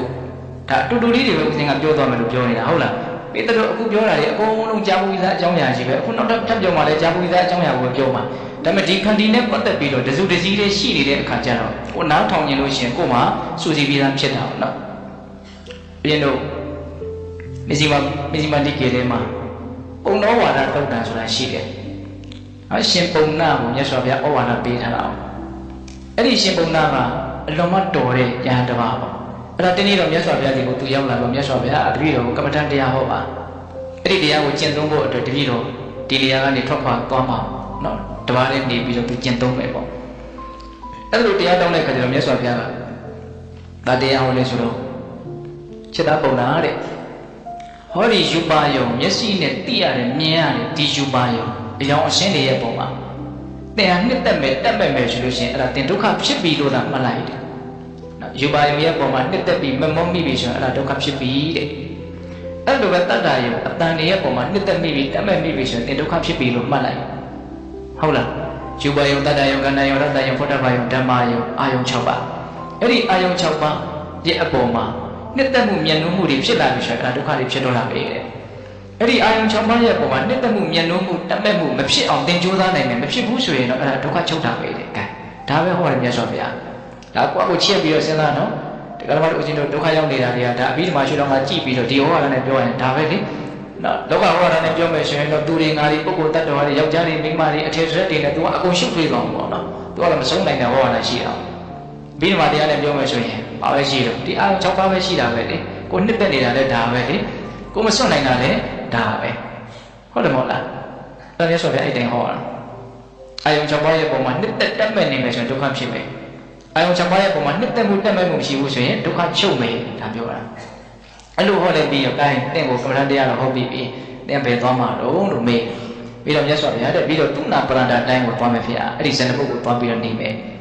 အချက်သားပုံနာသူနာပရန္တာတိုင်းသားတွေကအလွန်ကြမ်းတမ်းတယ်ဆိုတဲ့သင်နေနိုင်မှာမလားမနေနိုင်ပါလေဖေမင်းအဲ့ဒီသူနာပရန္တာတိုင်းကိုရောက်လို့ရှိရင်အဲ့ဒီကတရားဓမ္မတွေအဲ့ဒီကလူတွေကတကယ်လို့မင်းကိုဆဲရေးကြမယ်ဆိုရင်ဘယ်လိုလုပ်မလို့တဲ့နော်အဲ့လိုတို့ဆဲရေးကြမယ်ဆိုလို့ရှိရင်ဒီသူနာပရန္တာတိုင်းသားတွေကတော်ကြသေးတယ်နော်သူနာပရန္တာတိုင်းသားတွေကတော်ကြသေးတယ်သူတို့ကငါ့ကိုဆဲယုံပဲဆဲတာလက်နဲ့ပုတ်ခတ်ကြတော့မရှိဘူးသူတို့ဆဲတဲ့အတန်ကကိုယ့်ကိုဘာမှတော့လာပြီးတော့ထိခိုက်တာမရှိဘူးကိုယ့်ကိုအဓိပ္ပာယ်တွေပို့ပြီးတော့အခါရခက်တာကကိုယ့်ရဲ့အသုံးမကျမှုပေါ့နော်ဟုတ်တယ်ဟုတ်လားနှစ်ဦးပေါင်းပြီးတော့ဆင်းရဲအောင်ဖန်တီးကြတော့ဒီမှာကအာယုံကလည်းအကြောင်းတရားတစ်ခုအနေနဲ့တော့ရှိတယ်ဒါပေမဲ့ကိုယ့်ရဲ့အတွင်းကအသုံးမကျမှုကြီးကတော့အကြီးအကျယ်အကြောင်းတရားတစ်ခုအနေနဲ့ရှိတယ်ဒီမှာကအကြောင်းကဖယ်လို့မရဘူးနော်တခုကိုတစ်ခုတွေ့မှာပဲကိုယ့်ရဲ့အတွင်းကနှလုံးသွင်းမှားယွင်းမှုဆိုတဲ့အကြောင်းတရားကိုဖယ်လိုက်နိုင်ရင်ချမ်းသာတဲ့အကြောင်းဘာမှမရှိဘူးသူတို့ကတော်ကြပါပြီလေဆဲရုံပဲဆဲကြတာလက်နဲ့ပုတ်ခတ်ကြတာမရှိသေးဘူးဆိုပြီးတော့တိခတ်မယ်တဲ့ဘာမှစိတ်ထဲမှာဒေါသမဖြစ်စီအောင်ကဲအဲ့လိုမဟုတ်ဘဲနဲ့သူတို့ကလက်နဲ့ပုတ်ခတ်လာပြီဆိုရင်ဘာမင်းဘလို့စဉ်းစားမလို့လဲသူနာပရန္တာတိုင်းသားတွေကတော်ကြသေးတာပဲသူတို့ကငါ့ကိုလက်နဲ့သာပုတ်ခတ်ကြတာခဲနဲ့တော့မထုကြသေးဘူးလို့အဲ့လိုဒီကစဉ်းစားမိတယ်ကဲခဲနဲ့ထုရင်ဘာမင်းဘလို့စဉ်းစားမလို့လဲ သူတို့ကငါ့ကိုခဲနဲ့လာပေါက်ပြထူရတာဒုံးနဲ့ရိုက်ကြတာတော့မရှိသေးဘူးလို့အဲ့လိုစဉ်းစားပြီးတော့သူတို့ရဲ့ပုံမှာမေတ္တာမဖြစ်စေဘူးကဲသူတို့ဒုံးနဲ့ရိုက်မယ်ဆိုရင်မင်းဘယ်လိုစဉ်းစားမလို့သူတို့ကဓာတ်နဲ့မခုတ်ကြသေးဘူးလို့တပည့်တော့အဲ့လိုစဉ်းစားပြီးတော့သူတို့ပုံမှာမေတ္တာဆက်ပြီးတော့ဖြစ်နေစေမယ်အဲ့သူတကယ်ပြောနေတာကဲသူတို့ကဓာတ်နဲ့ခုတ်မယ်ဆိုရင်ဘယ်လိုလုပ်မလို့လဲသူတို့ကဓာတ်နဲ့ငါ့ကိုခုတ်ရင်ခုတ်တာအဲ့ဒီဓာတ်နဲ့အသေးတတ်တာတော့မဟုတ်သေးဘူးလို့တပည့်တော့အဲ့လိုစဉ်းစားပြီးတော့သူရဲ့ပုံမှာမေတ္တာမပြတ်ပါဘူးကဲတကယ်လို့သူတို့ကအဲ့ဒီဓာတ်နဲ့မင်းကိုအသေးတတ်ကြမယ်ဆိုရင်ဘယ်လိုလုပ်မလို့အဲ့ဒါဘာပြောတော့ဆိုတော့ရသော်ဗျာတဲ့ဒီသာသနာပေါ်မှာခန္ဓာကိုယ်ရဲ့ပုံမှာအလွန်ကျွမ်းရှားဆက်စုပ်ကြတဲ့တချို့သူတော်ကောင်းတွေသူများကိုအသက်ခိုင်းရတာတွေရှိတယ်ဟုတ်တယ်မြတ်စွာဘုရားလက်ထက်ကရှိတယ်တော့သင်္ကန်းတွေတပိတ်တွေပေးပြီးတော့တတ်ခိုင်းတာတွေရှိတယ်နော်ခုတပည့်တော်မှာကိုကိုတောင်တတ်เสียမလို့သူတို့ကတတ်ပေးကြတယ်ဆိုပြီးတော့အဲ့ဒါတပည့်တော်သူတို့ရဲ့ပုံမှာမေတ္တာမဖြစ်ဘူးလေကဲသူကတော့ဒါကတော့ကုန်းနေတာပဲဟုတ်လားအလွန်အောင်စရာကောင်းတဲ့အမြင်လို့မဆိုနိုင်ဘူးလားဒါသူကြိုတင်စဉ်းစားထားတာမရှိဘူးနော်ဒါပေမဲ့သူ့ရဲ့စိတ်ထဲမှာဘာပဲဖြစ်ဖြစ်ငါသိခံမယ်ဆိုတဲ့ဒီဓာတ်ကကိန်းနေတာဆိုတော့ဓာတ်သူ့မှာအဖြေကအရန်နဲ့ရှိနေတာအဲ့ဒီနီးနဲ့လောကကြီးကိုသူအစဉ်ပြေအောင်နေသွားမှာပဲတကယ်တော့ဒီကရမတို့အရင်တို့တွေအစဉ်မပြေဘူးဆိုတာများမှမလို့အဲ့ဒီသိခံခြင်းတရားတစ်လုံးသာတကယ်ရှိမယ်ဆိုဘာမှမပြေတာမရှိဘူးလို့ပြောလို့ရတယ်နော်တချို့ကိစ္စတွေကကိုယ်ကဖြစ်နေတာပြဿနာတွေကကိုယ်ကဖြစ်နေတာဒုက္ခတွေကကိုယ်ကဖြစ်နေတာသဘောပေါက်ရလားအဲ့ဒါကိုအေ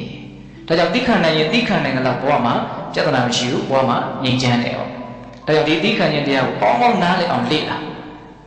နားလည်ရင်နားတယ်တော့သဘောကျမယ်သဘောကျရင်သဘောကျတော့အထိုက်လျောက်ကျင့်သုံးနိုင်မယ်ကျင့်သုံးနိုင်ရင်ကျင့်သုံးတာတော့အများကြီးပတ်တာရမယ်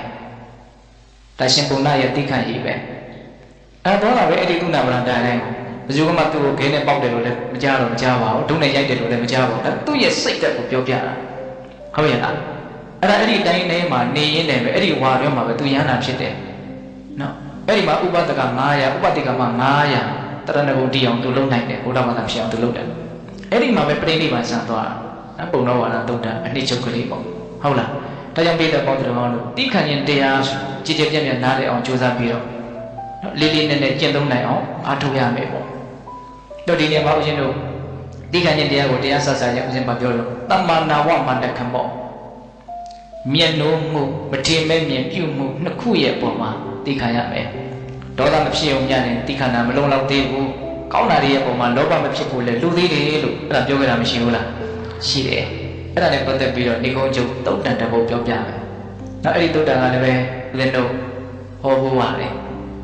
်ဆိုးသည်ဖြစ်စီကောင်းသည်ဖြစ်စီဆိုတဲ့တရားထဲမှာအဲ့ဒါလေးပါတချို့လည်းပဲကြားဖို့ပြီးသားဖြစ်မှာပါအလွန်ပြောစရာကောင်းတဲ့တရားဒေသနာတစ်ခုပေါ့နော်မာရတစ္ဆနိယတုတ်တန်တဲ့တုတ်တန်ရဲ့နာမည်ကအဲ့ဒီတုတ်တန်ကဦးဇင်းတို့ရှင်မောဂလံကိုရမြတ်ကြီးရဲ့အတွေ့အကြုံမှတ်တမ်းတင်ထားတာကာလမှာရှင်မောဂလံကိုရမြတ်ကြီးတုမာရဂီရမြို့မှာနော်တရင်တုံဘေတကာလတော်အုပ်နော်တမင်တွေကိုဘေးမဲ့ပေးထားတဲ့တော်အုပ်တမင်တော်မှာတရင်တုံတပါလေအဲ့လိုတရင်တုံနေတဲ့အချိန်မှာဈေးညံသွားနေရင်းနဲ့ငါရဲ့ဘိုက်ကြီးကလေးလိုက်တာဘာတွေမှဖြစ်နေလဲမသိဘူးငါပဲစွမ်းနေအများကြီးစားထားလို့ဘိုက်တွေပွားနေတာမသိဘူးဆိုတော့သင်္ကန်းကြောင်းလေးပေါ်တက်သွားပြီးတော့တတိချာချာသူဆင်ញင်ကြည့်တယ်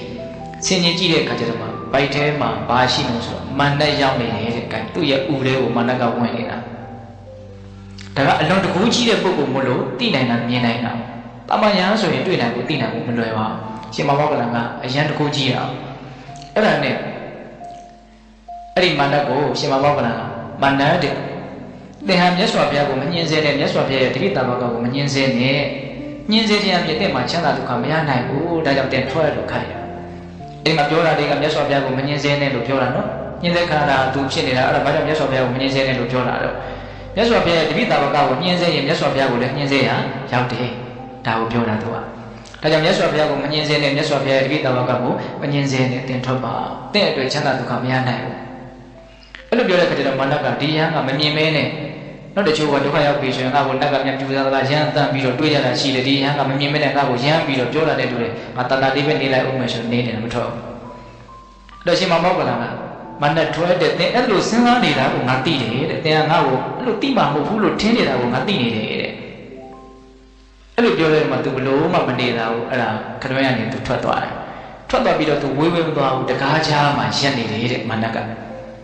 အဲ့ အဲ့ဒါကိုရှင်မဘောကလန်ကမန္တသင်တကားချမ်းမှာရက်နေတာကိုလည်းငါမြင်တယ်တဲ့နောက်ထပ်ပြီးတော့ရန်ရှာဖို့မစင်သားနဲ့ဆိုတဲ့သဘောမျိုးပြောတာအဲ့ဒီမှာရှင်မဘောကလန်ကဒါအကိလေသာအတောကုန်ပြီးသားယဟန္တာကြီးဘာဒေါသမှဖြစ်တာမရှိဘူးအလွန်နူးညံ့သိမ်မွေးတဲ့သဘောနဲ့ပြောမှာပဲမေတ္တာအပြည့်ပဲရှိမှာပဲဟုတ်လား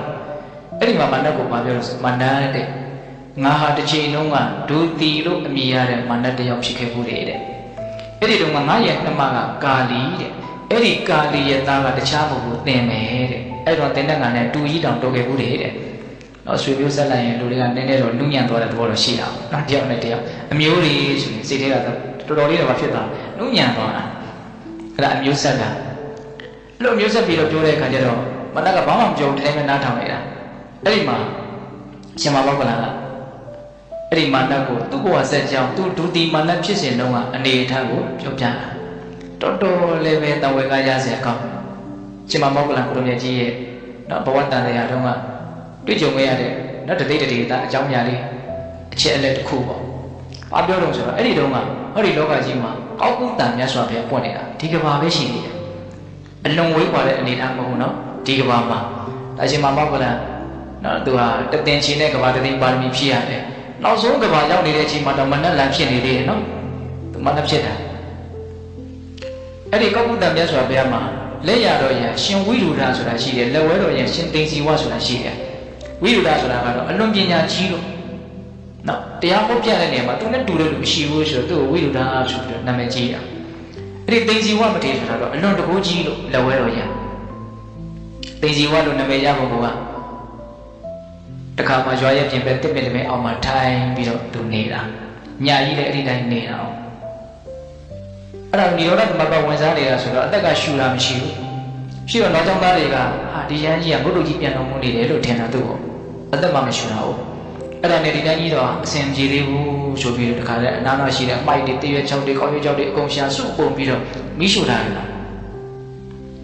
ေဒီရောသမဘဝင်စားနေတဲ့ပုံကမိရှူလို့လည်းမလောက်သူအဋ္ဌာမပြင်ရင်သူ့ဘာမှလုပ်လို့မရတရားရဲ့ဆွမ်းရည်တတိယအောင်းစရာကောင်းတယ်နော်အဲ့ဒါနဲ့နောက်နေ့မနေ့ရောက်တဲ့အခါကျတော့အဲ့ဒီမထေကဆွမ်းခံကြွလာတော့ကလေးတွေဟာမနေ့တုန်းကတို့မိရှုခဲ့တဲ့ကိုလိုကြီးတပံပြန်ရှင်တယ်ဟာတပံပြန်ရှင်တယ်ဆိုတဲ့စကားကိုယူပြီးတော့သိစီဝါဆိုတဲ့နာမည်ကိုရတယ်တဲ့နော်အဲ့ဒါနဲ့ဦးဇင်းတို့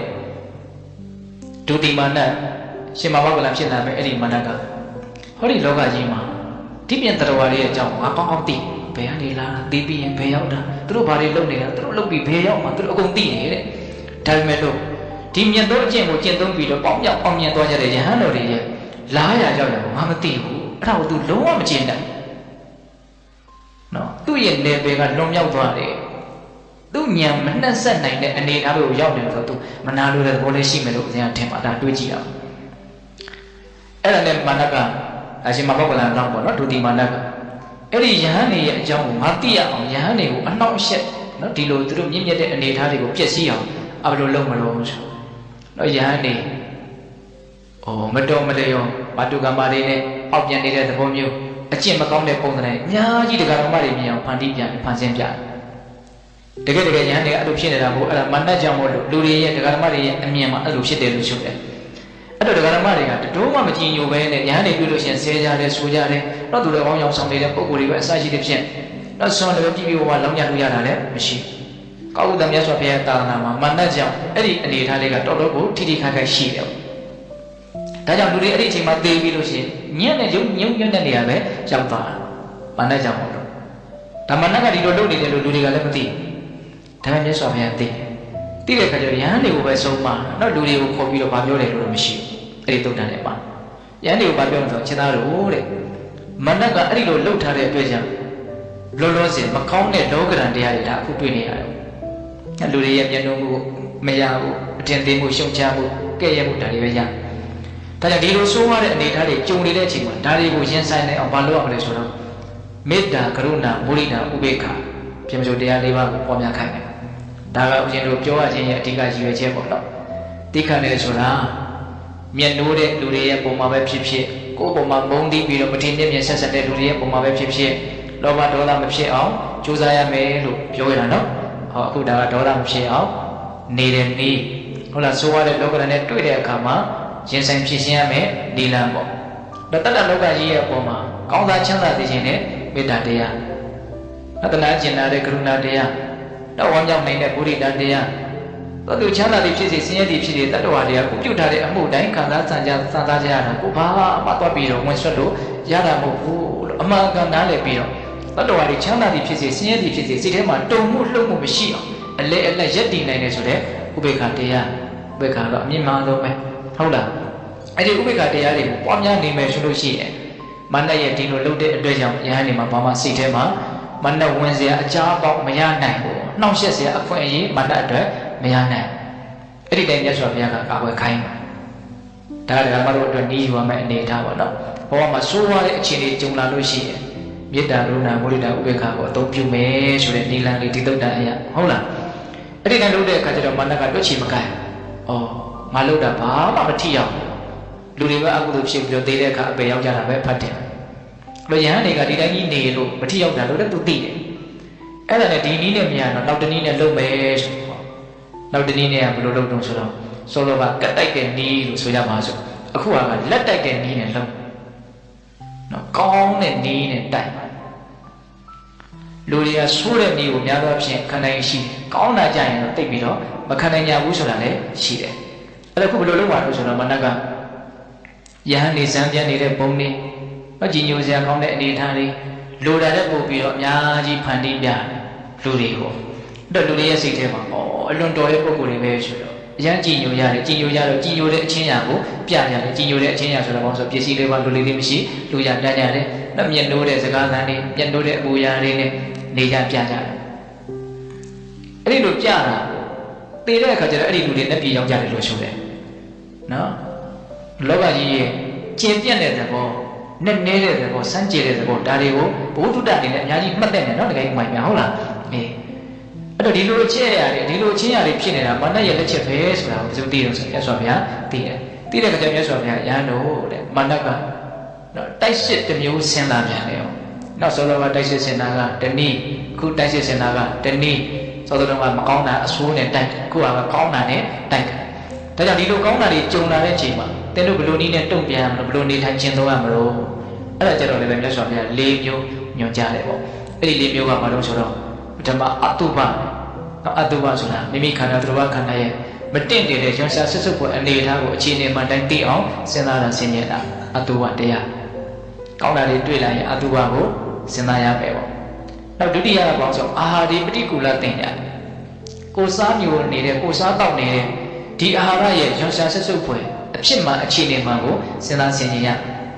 ဒီကတော့အရင်တို့ခုဒီခန္ဓာကိုယ်ကြီးကဒီအာဟာရရဲ့အကျိုးဆက်ပဲအဓိကကိုဒီတိုင်းရက်တည်နေတာဒီတိုင်းဖြစ်နေတာကြီးကွာစအဓိကအာဟာရရဲ့အကျိုးဆက်ပဲအမေအဖေရဲ့တွေးသားပေါ်မှာအမိပြုတ်ပြီးတော့ဖြစ်ခဲ့တော့မှတခက်တိတိလေးပဲရှိသေးရဲ့နော်ကလလကြီးကြီးဆိုတော့ဘယ်လောက်ကြီးမလို့စဉ်းစားတော့အမေဖေရဲ့တွေးသားပေါ်တာအမိပြုတ်ဖြစ်တာဖြစ်လာပြီဆိုတဲ့အစအမေရဲ့ချက်ကျိုးကနေပြီးတော့အာဟာရကိုယူရတယ်အဲ့ဒါလည်းအဲ့ဒီအာဟာရကဘယ်ရရဒီအမေစားပေါက်လိုက်တဲ့အစာတွေပဲလေအစာတွေရှိတွေပဲလေအဲ့ဒါတွေကနေဘကိုအာဟာရကိုယူပြီးတပြေးနဲ့ကြီးထွားလာတယ်မွေးဖွားလာပြီဆိုတော့အမေတို့ရေကိုဆိုတယ်အဲ့ဒီတို့ရေကဘယ်ရဒီအာဟာရပဲခုကြီးလာပြီဆိုတော့လည်းဘာလို့စားနိုင်တဲ့စားနေတာပဲရေတွေတောက်စားတွေစားနော်အဲ့ဒါတွေကနေပြီးတော့ဒါကြီးဖြစ်လာတာအဲ့ဒီအစားအစာတွေရဲ့သဘာဝကိုသိလို့ရှိရင်ဒီခန္ဓာကိုယ်ရဲ့သဘာဝကိုလည်းသိနိုင်တယ်လူတွေကအစားအစာရဲ့အကြောင်းကိုသိပြီးတော့စားကျင်တာလောက်ပဲရှိတယ်သူတို့ရဲ့သဘာဝအမှန်ကိုသိအောင်ကြိုးစားတဲ့အပိုင်းအရန်အားနေတယ်ဆိုကြပါစို့မစင်တွေကျင်ကြီးတွေကျင်ငယ်တွေဒါတွေဆိုရင်လူတွေကအလွန်မရှုံညာဘူးလားရှုံတယ်စွန့်ပြီးရင်တချို့ပြန်တော့မကြည့်ချင်ဘာတွေတော့အဲ့ဒါတွေကကိုအလွန်မြက်မြက်နုံနုံစားခဲ့တောက်ခဲ့မျိုးခဲ့တာတွေပဲလေအဲ့ဒါတွေကဟုတ်တယ်မဟုတ်လားဟုတ်တယ်မဟုတ်လားဘလောက်မှမကြဘူးနော်နာယီပိုင်းပဲရှိသေးတယ်ဘာကြောင့်အဲ့ဒါတော့တန်ရုံးစင်ပြတ်သွားတာစဉ်းစားကြည့်စောတော်ကမှကိုအမျက်တနိုးကိုစားပြီဆိုတော့တကယ်ကောင်းတာလေးကိုရွေးပြီးတော့ကိုစားတာဗျဟုတ်တယ်မဟုတ်လားစွန့်ပြီဆိုတော့မှကိုမဟုတ်တဲ့အတိုင်းသူမဟုတ်တဲ့အတိုင်းဟုတ်လားအရင်ကွာချသွားတယ်ပေါ့နော်စိတ်ထဲမှာအဲ့တော့ဒါကစဉ်းစားရင်ဘာဖြစ်တော့လဲဦးဇင်းတို့ပြောကြည့်တာပါအစာအားရရဲ့သဘောနော်မမောမှုနေသွားနိုင်တော့အဲ့တော့ဦးဇင်းကတခါလေးတွေးကြည့်တာနော်မစင်ကျင်ကြီးတွေကိုဒါတော့မယွန်သင့်ပါဘူးလို့ကိုမျက်မျက်နှုတ်လို့စားထားတာတွေကဖြစ်သွားလိုက်ရအစားအသောက်တွေကိုလည်းဒီလောက်ကြီးမမောသင့်ဘူးလို့အယွန်ရွှန်ရှာဆက်စုပ်ဖွယ်ကောင်းတဲ့အဲ့ဒီအနေအထားတွေဖြစ်သွားမယ်အရာသူတို့ဒါတိုင်းပဲဆက်နေတာပဲလေဟုတ်တယ်မဟုတ်လားစဉ်းစားကြည့် ဒါကြောင့်အဲ့ဒီအာဟာရပฏิကူလတင်ညာကိုစဉ်းစားရင်လည်းပဲကောင်းတဲ့အနေအထားတွေကိုကြော်လာနိုင်တယ်ဘဝရဲ့အခြေအနေမှာဒါတွေကအကောင်းတွေမဟုတ်ဘူးဆိုတာကိုသိနိုင်တယ်နောက်တတိယစဉ်းစားသင်ရမယ့်အချက်ကဘာလဲဆိုတော့တပ္ပလောကီအနံပိရတိအလုံးစုံသောလောကကြီးတွေကြုံမှုရမဟုတ်ဘူးဆိုတဲ့အမြင်မှကိုစဉ်းစားရမယ်ဝေဘွားလာတယ်တဖြည်းဖြည်းနဲ့အိုမင်းရောသွားတယ်ချွေးချက်တွေများလာပြီးတော့နာကျင်ကြိုက်ခဲမယ်ပြီးရင်ပယုပရဲ့ပျက်စီးသွားမယ်ဒါပဲလေဟုတ်တယ်မို့လားဒီကြားကာလထဲမှာအိုလိုလိုဒီလိုလိုရှောက်ပြောကြတာတွေကတော့အများကြီးပြောရရှိတာဟုတ်တယ်မို့လားနော်တကယ်တကယ်ကတော့ဒါပဲဘဝရဲ့အခြေအနေမှန်ကဒါပဲအဲ့ဒီတည်းမှာအထီအောင်ဆုံးကတော့ဒီတေခြင်းတရားကိုထိမိအောင်စဉ်းစားရင်ဘဝဟာအနှစ်သာရသဘောစိတ်သုံးလာတယ်ဆိုရင်ဘဝရဲ့တုံညာသဘောပြုံးမွေးစရာကောင်းတဲ့အနေအထားတစ်ခုမှမရှိဘူးဆိုတာကိုသိနိုင်မယ်။ဒါကြောင့်တပ္ပလောကေအနာပိတိတင်ညာနဲ့လည်းပဲကောင်းတဲ့အနေအထားတွေကိုတည်တည်ငြိမ်ငြိမ်ရင်းဆန်းနေအောင်အထောက်ရမယ်။ဟုတ်လား။အေးနောက်ဆုံးဦးဇင်းတို့ရင်ဆိုင်ကြိုးစားရမယ့်ဒီလက်ကဘာလို့ဆိုတော့အနိစ္စတင်ညာအနိစ္စဆိုတာလည်းလူတိုင်းရှင်းနေပါလေနော်။အနိစ္စဆိုတာမတည်မြဲတာမတည်မြဲမှုကိုစဉ်းစားဆင်ခြင်ကောင်းတာတွေကိုကောင်းရင်ဆိုင်နိုင်တယ်ကောင်းတာတွေကြောင့်လောဘမဖြစ်နိုင်ဘူးတော့ဒီမတည်မြဲဘူးဆိုတာလေးကိုလည်းဦးဇင်းက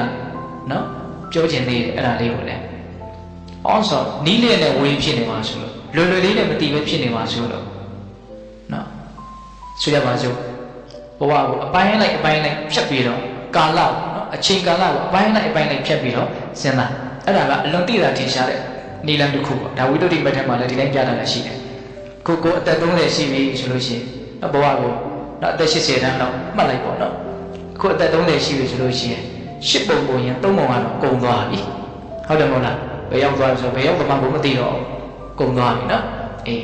အဲ့လိုပဲအပိုင်းလိုက်သတ်မှတ်ရမယ်သတ်မှတ်ပြီးတော့တစ်နှစ်ပြီးရင်မတော့လနဲ့ပိုင်းလနဲ့ပြီးရင်ရက်နဲ့ပြီးပိုင်းလို့ရှိရင်နာရီနဲ့ပိုင်းပေါ့မိုးတော်ရန်ဟုတ်လားနော်ဟိုညကို3ပိုင်းတာရှိတယ်နေ့ကို3ပိုင်းတာရှိတယ်ဟိုနာရီနဲ့ပိုင်းလိုက်ရင်တော့ပို့ပြီးတော့စိတ်သွားတယ်ပေါ့နာရီနဲ့ပိုင်းပြီးရင်မိနစ်နဲ့ပိုင်းပြီးရင်စက္ကန့်နဲ့ပိုင်း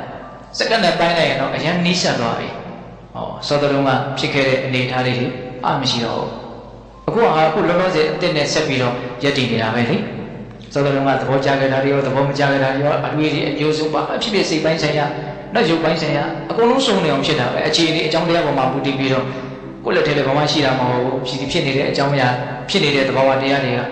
နောက်ကိုဖြစ်ခြင်းတဲ့အတိုင်းဖြစ်နေတာတော့လည်းမဟုတ်ဘူးဖြစ်เสียအကြောင်းရှိတဲ့အတိုင်းတကယ်ကိုဝေယုံသုံးကစီမရှိကမ်းမရှိကပောက်တိပေါက်ချဖြစ်သွားတာပဲနော်တွေ့နေတဲ့ဖြစ်နေတဲ့အတန်တွေကြားရမယ်လေဘာမကြားနိုင်ဘူးဆိုလို့လည်းမရဘူးကာရတိဖြတ်သွားကားလန်ကြားရမှာပဲဒါပဲဟုတ်တယ်မဟုတ်လားအဲ့တော့ဒီမြင်နေကြားတယ်ဆိုတဲ့သဘာဝတရားတွေဟာကိုယ်သဘောကိုယ်ဆန္ဒပေါ်မှာမူတည်ပြီးတော့ဒီခန္ဓာမှာဖြစ်နေတာတော့မဟုတ်ဘူးဖြစ်เสียရှိတဲ့အတိုင်းဖြစ်သွားနေတာဒီတိုင်းဖြစ်သွားနေတာတေချာတာကအဲ့ဒီဖြစ်လာတဲ့တရားတွေတခုမှတည်နေတာမြင်နေတာမရှိဘူးဒီအနိစ္စသဘောတရားလေးအဲ့တော့ဦးဇင်းကချုံမိအောင်ပေါ့လေနော်ပိတ်တယ်လည်းစဉ်းစားရတာလွယ်အောင်မြင်ငယ်ပေါင်းများလာပြီကြားခဲ့ပေါင်းများလာပြီအနတ်နေရခဲ့ပေါင်းများလာပြီအစားတောက်တွေစားခဲ့ပေါင်းများလာပြီအတွေ့အထိတွေတွေ့ထိခဲ့ပေါင်းများလာပြီအတွေးကြံတွေတွေးကြံခဲ့ပေါင်းများလာပြီစိတ်ထဲမှာချမ်းသာခြင်းဆင်းရဲခြင်းဝမ်းသာခြင်းဝမ်းနည်းခြင်းဖြစ်ခဲ့ပေါင်းများလာပြီရည်တွက်လို့ကိုမကုန်နိုင်ဖြစ်ခဲ့တာတွေအကုန်လုံးတစ်ခုမှဖတ်တင်နေတာလည်းမရှိမြင်ခဲ့တာတွေအကုန်လုံးပြီးခဲ့ပြီထပ်ပြီးတော့လည်းမြင်နေရတော့မယ်ဒါလည်းပဲခိုင်မြင်နေတာတော့ခိုင်မြင်နေတာမရှိဘူးနောက်ထပ်မြင်အောင်ပါပဲထပ်မြင်ထပ်ပြီးသွားအောင်ပါပဲအဲ့လိုပဲထပ်ကြားမယ်ထပ်ကြားလည်းထပ်ပြီးသွားအောင်ပါပဲထပ်ကြားအောင်ပါပဲဒါပဲတန်တရားဆိုတာဒါအလွယ်နည်းပြောပြတာပေါ့နော်ဒါတွေဖြစ်နေတာကိုဘဝတန်တရားလက်ပတ်နေတယ်ဒီလိုပြောတာဟုတ်တယ်မဟုတ်လားဒီမြင်ခြင်းကြားခြင်းနဲ့ရှုခြင်းစားတော့ခြင်းတွေ့ခြင်းတွေ့ကြံခြင်းဒါတွေကိုအကြောင်းပြုပြီးတော့ချမ်းသာခြင်းဆင်းရဲခြင်းအဲ့ဒီချမ်းသာခြင်းဆင်းရဲခြင်းကိုအကြောင်းပြုပြီးတော့ချမ်းသာခြင်းလောဘနဲ့တုံ့ပြန်မယ်ဆင်းရဲခြင်းဒေါသနဲ့တုံ့ပြန်မယ်လောဘဒေါသကြီးလာရင်ကြီးလာတော့ကြောမယ်လုံမယ်အဲ့ဒီလိုနဲ့အဲ့ဒီကံတရားတွေရဲ့အကျိုးဆက်ယုံနာတွေဆက်ပြီးတော့ဖြစ်မယ်ဒါပရိစ္ဆေသမုပ္ပါအနုလောမအကျဉ်းနဲ့အစဉ်ပြောကြည့်အောင်ဟုတ်တယ်မဟုတ်လားဒီတိုင်းသွားနေတာပဲအဲ့တော့အဲ့ဒီမှာတေချာတာကကိုကဒီသဘာဝတရားရဲ့သဘောအမှန်ကိုအနှစ်ချုပ်အနေနဲ့နားလည်ရမှာကဘာဖြစ်တည်မြဲမနေဘူးဆိုတဲ့အချက်ပေါ့ယံကိစီသမှုရရတဲ့မှာတပ္ပန္တနိရောဓဓမ္မတိဖြစ်ပေါ်လာတဲ့သဘောတရားတွေအကုန်လုံးချုပ်ပြောက်သွားတယ်အဲ့ဒါကိုနားလည်ပြီးတော့နေလို့ရှိရင်ဒါအနိစ္စကိုသိပြီးတော့နေနေတာ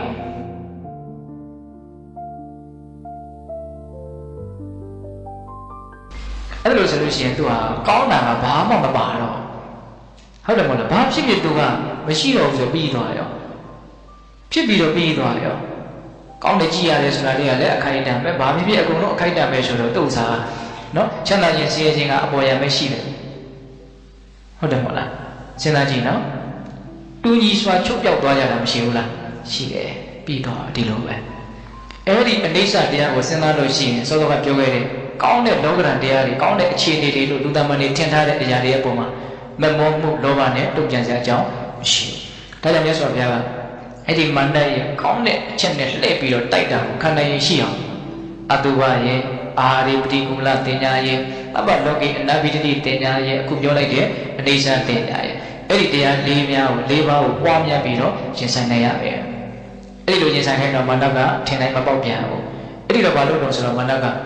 ရသော်ဘုရားနဲ့ရှင်ဝိဒုဒဆွမ်းမှကြွနေတာကလေးတယောက်ကိုဝင်ပို့ပြီးတော့အဲ့ဒီရှင်ဝိဒုဒရဲ့ခေါင်းကိုကြောက်ခဲနဲ့ထုတယ်တဲ့ကိုဒီလက်ရောက်စော်ကားတော့ပေါ့နော်ဒီခေါင်းကဟက်တက်ကွဲပြီးတော့တွေးတန်းတန်းကြအဲ့ဒီမှာကောက်ဝတ္တမြတ်စွာဘုရားကတိတဲ့အခါကျတော့နောက်ကိုလှည့်ကြည့်တယ်တဲ့။အော်မန္နကိုယ့်ရဲ့ပမာဏကိုမသိရှာဘူးကိုလို့မြတ်စွာဘုရားကလှည့်ကြည့်လိုက်တာနဲ့အဲ့ဒီနတ်အဖြစ်ကနေတခါလဲသုတိလေးကြပြီးတော့ဝေရှင်ငယ်ကြီးကိုတိုက်ရောက်သွားတယ်။အဲ့ဒါရှင်မဘောကလံကိုရမြတ်ကြီးအလောင်းပဲ။နော်။အဲ့ဒီမှာသူငရဲခါရတာကိုအများကြီးပြောတာရှင်မဘောကလံကအဲ့ဒီတော့ငါတဲ့ငါရဲ့ခန္ဓာကိုယ်ကြီးကဒုက္ခနာကိုယ်ကြီးဒါပေမဲ့ခေါင်းကတော့ငါးတကောင်ရဲ့ခေါင်းလိုပဲတဲ့အဲ့ဒီသူကြားခဲ့တဲ့ငရဲကတခြင်းနေနဲ့အမြဲတမ်းထိုးရတယ်အဲ့ဒါငရဲသားတွေကသူ့ကိုလာပြောသေးတယ်တဲ့အချင်းငရဲကငါဒီဘက်ကနေပြီးတော့တန်တခြင်းနဲ့ထိုးလိုက်မယ်ကိုဘက်ကလည်းထိုးမယ်အဲ့ဒီသင်ရဲ့နှလုံးသားတဲ့တယ်မှာတန်တခြင်းနဲ့ချောင်းထိမိတဲ့အချိန်ကအနှစ်တစ်ထောင်ကြည့်ပြီးတော့နဲ့မှားတော့ပြောတယ်တဲ့အကြာကြီးသူခံရတယ်တဲ့အဲ့ဒီမှာရှင်မဘောကလည်းမန္တကိုမြတ်စွာဘုရားရဲ့တတိတာဝကကိုနှိမ့်ဆက်ညှင်းစေတဲ့ပုဂ္ဂိုလ်ကချမ်းသာခြင်းကိုမရနိုင်ဘူးအခုသင်လည်းပဲငါတို့တကူကြီးတဲ့မြတ်စွာဘုရားတတိတာဝကကိုသင်ဟာညှင်းစေမလို့လုပ်နေတာသင်ဒုက္ခမရောက်ဘူးလို့မြန်ထင်နေသလားအဲ့ဒီမှာမနတ်ကိုချင်းချောက်တယ်လို့ဖြစ်တာဟောမကတော့ချင်းချောက်တာမဟုတ်အဲ့ဒီမှာရှင်မကောကလာသူ့ရဲ့အစွမ်းတွေကိုအများကြီးပြောပြပြီးဒီလိုတာဝကတစ်ပါးကိုသင်ညှင်းစေခြင်းဒီတဲ့အတွက်အများကြီးအကျိုးဆိုးရလိမ့်မယ်အဲ့လိုပြောတဲ့အခါကျတော့မနတ်ကစိတ်မချမ်းသာဖြစ်ပြီးတော့အဲ့ဒီနားနဲ့ကိုပြောက်သွားတယ်မာရတိစနိယသုတ်တန်တဲ့အဲ့လိုမှတ်တမ်းတင်ထားတယ်။အဲ့ဒီသုတ်တန်ထဲမှာဒကာမတို့ဦးဇင်းတို့အတွက်မှတ်သားစရာစဉ်းစားစရာကပါလေ။မကောင်းတဲ့လောကဓာတ်တရားတွေဆိုးဝါးတာတွေနဲ့တွေ့လို့ရှိရင်မေတ္တာကရုဏာမုဒိတာဥပေက္ခဖြစ်မစိုးတရား၄ပါးကိုအသုံးချပြီးတော့ရင်ဆိုင်ရမယ်ပေါ့။နောက်ကောင်းတဲ့လောကဓာတ်တွေကောင်းတာတွေနဲ့တွေ့လို့ရှိရင်မလို့ရတော့အတုဝအာဟာရပတိကူလတဗ္ဗလောကအနာဘိရတအနေဆာဆိုတဲ့ဒီလေးချက်နဲ့ရင်ဆိုင်ရမယ်ပေါ့။ဒါဆိုလို့ရှိရင်ကောင်းတာနဲ့တွေ့လည်းပဲလောဘမဖြစ်တော့အကောင်းတန်နဲ့တွေ့တော်လည်းပဲဒေါသမဖြစ်တော့ခန္ဓာရင်ရှိတယ်သိခါတယ်ဆိုတာခန္ဓာရင်ရှိတာပဲလေတော့ခန္ဓာရင်မရှိဘူးပါဇက်ကတန်တွေထွက်လာတဲ့အပူရာတွေပြောင်းသွားတဲ့စိတ်ကတမျိုးတမျိုးဖြစ်လာတော့ဒါခန္ဓာရင်မရှိလို့ပဲလေဟုတ်တယ်မဟုတ်လားဒါကြောင့်မိတ္တပေါင်းတော်လို့ခန္ဓာရင်ရှိတယ်ဆိုတော့ဘာပြောလဲသိခန္ဓာရင်ကနားလည်မှခန္ဓာရင်ရှိတာနော်ဒါကြောင့်ပညာနဲ့ခန္တီနဲ့အများကြီးနီးစပ်တယ်လို့အရင်ကတော့ယူဆတယ်သိရင်သိတဲ့လောက်ခန္ဓာရင်ရှိမှာပဲဟုတ်ရဲ့လားအဲ့တော့တိခဏင်းရဲ့အကြောင်းတရားတွေကိုဦးဇင်းတို့ဆက်ပြီးတော့ပြောမယ်ဆိုရင်အများကြီးရှင်းလဲရမယ်နော်တရားကအချိန်ကစေနေပြီဟုတ်လားအဲ့တော့ဦးဇင်းတို့ပြေးတဲ့ပေါင်းတော်အောင်လို့တိခဏင်းဆိုတဲ့ဒီခန္တီတရားမြင့်မြတ်တဲ့တရားလေးတွေဖြစ်အောင်ဘယ်ပုံမနည်းကြိုးစားကြမလဲဆိုတာလေးကိုဒါနောက်ဆုံးဦးဇင်းတို့ပြောပြကောင်းတဲ့လောကဓာတ်တရားနဲ့တွေ့ရင်တိခဏင်းအောင်နော်အနေစာအတုဝအာဟာရပတိကူလတဗ္ဗလောကအနာဂိတဒါကိုအသုံးချရမယ်အကောင်းတဲ့လောကဓာတ်နဲ့တွေ့ရင်ခန္ဓာရှိအောင်မေတ္တာကရုဏာမုဒိတာဥပေက္ခဏကိုသုံးချမယ်ဒါကိုတိကပြောလို့ရမှာကျန်တာတွေကတော့ဓမ္မဘုဒ္ဓတာဖြစ်အောင်ပြောပြရမှာနော်။ဒါပေမဲ့ဒီကနေ့ညပြောတဲ့တရားစကားတွေအကုန်လုံးပြန်ပြီးတော့နှိမ့်ချုပ်ကြည့်မယ်နော်။သူမေရာရှင်ရဲ့အသေးကခန္တီပါရမီနဲ့ပတ်သက်ပြီးတော့ဘလို့ဥမာပြပြီးတော့သူကိုယ်သူလေ့ကျင့်ဖို့ဖြည့်စည်းဖို့ဆုံးမတယ်ဆိုတော့မြေကြီးဟာသူ့ပေါ်မှာစင်ကြယ်တာတွေပဲကြာတာမစင်ကြယ်တာတွေပဲကြာတာမျက်နှိုးတဲ့သဘောလည်းမရှိဘူးအမျက်ထွက်တဲ့သဘောလည်းမရှိဘူးသူခန္ဓာကြီးရှိတယ်တော့ဘဝမှာကိုယ့်ပေါ်မှာမျက်နုံဆက်ဆံတဲ့လူတွေရဲ့ပုံမှာပဲဖြစ်ကိုယ့်ပုံမှာမထင်မဲ့မြင်အထင်သေးဆက်ဆံကြတဲ့ပုဂ္ဂိုလ်တွေရဲ့ပုံမှာပဲဖြစ်မျက်နှုံမှုလည်းမရှိဘူးအမျက်ဒေါသမကျေနပ်မှုလည်းမရှိဘူးဆိုတဲ့အနေအထားမျိုးတမ္မာနာဝမနခမောမျက်နှိုးတဲ့လူပုံမှာပဲဖြစ်မထင်မဲ့မြင်ပြုတဲ့ပုံမှာပဲဖြစ်တူညီစွာခံနိုင်ရမယ်အဲ့ဒီတိခဏ်ရင်တရားကိုသင်ဟာဆွေးနွေးမြင်ပဲကြည့်မယ်ဆိုရင်ဘုရားရှင်စီဧကံဖြစ်မယ်ဟုတ်လားအဲ့ဒီမှာဦးဇင်းတို့ခန္တီတရားရဲ့နော်အကျိုးကျေးဇူးတိမခန္ဓာကြီးရဲ့အပြည့်အနာစာဒါတွေကို9မျိုးတောင်ပြောခဲ့ဘူးလားပြောခဲ့တယ်နော်ပြီးတော့ဦးဇင်းတို့ဝိပဿိတိအတူတူကြီ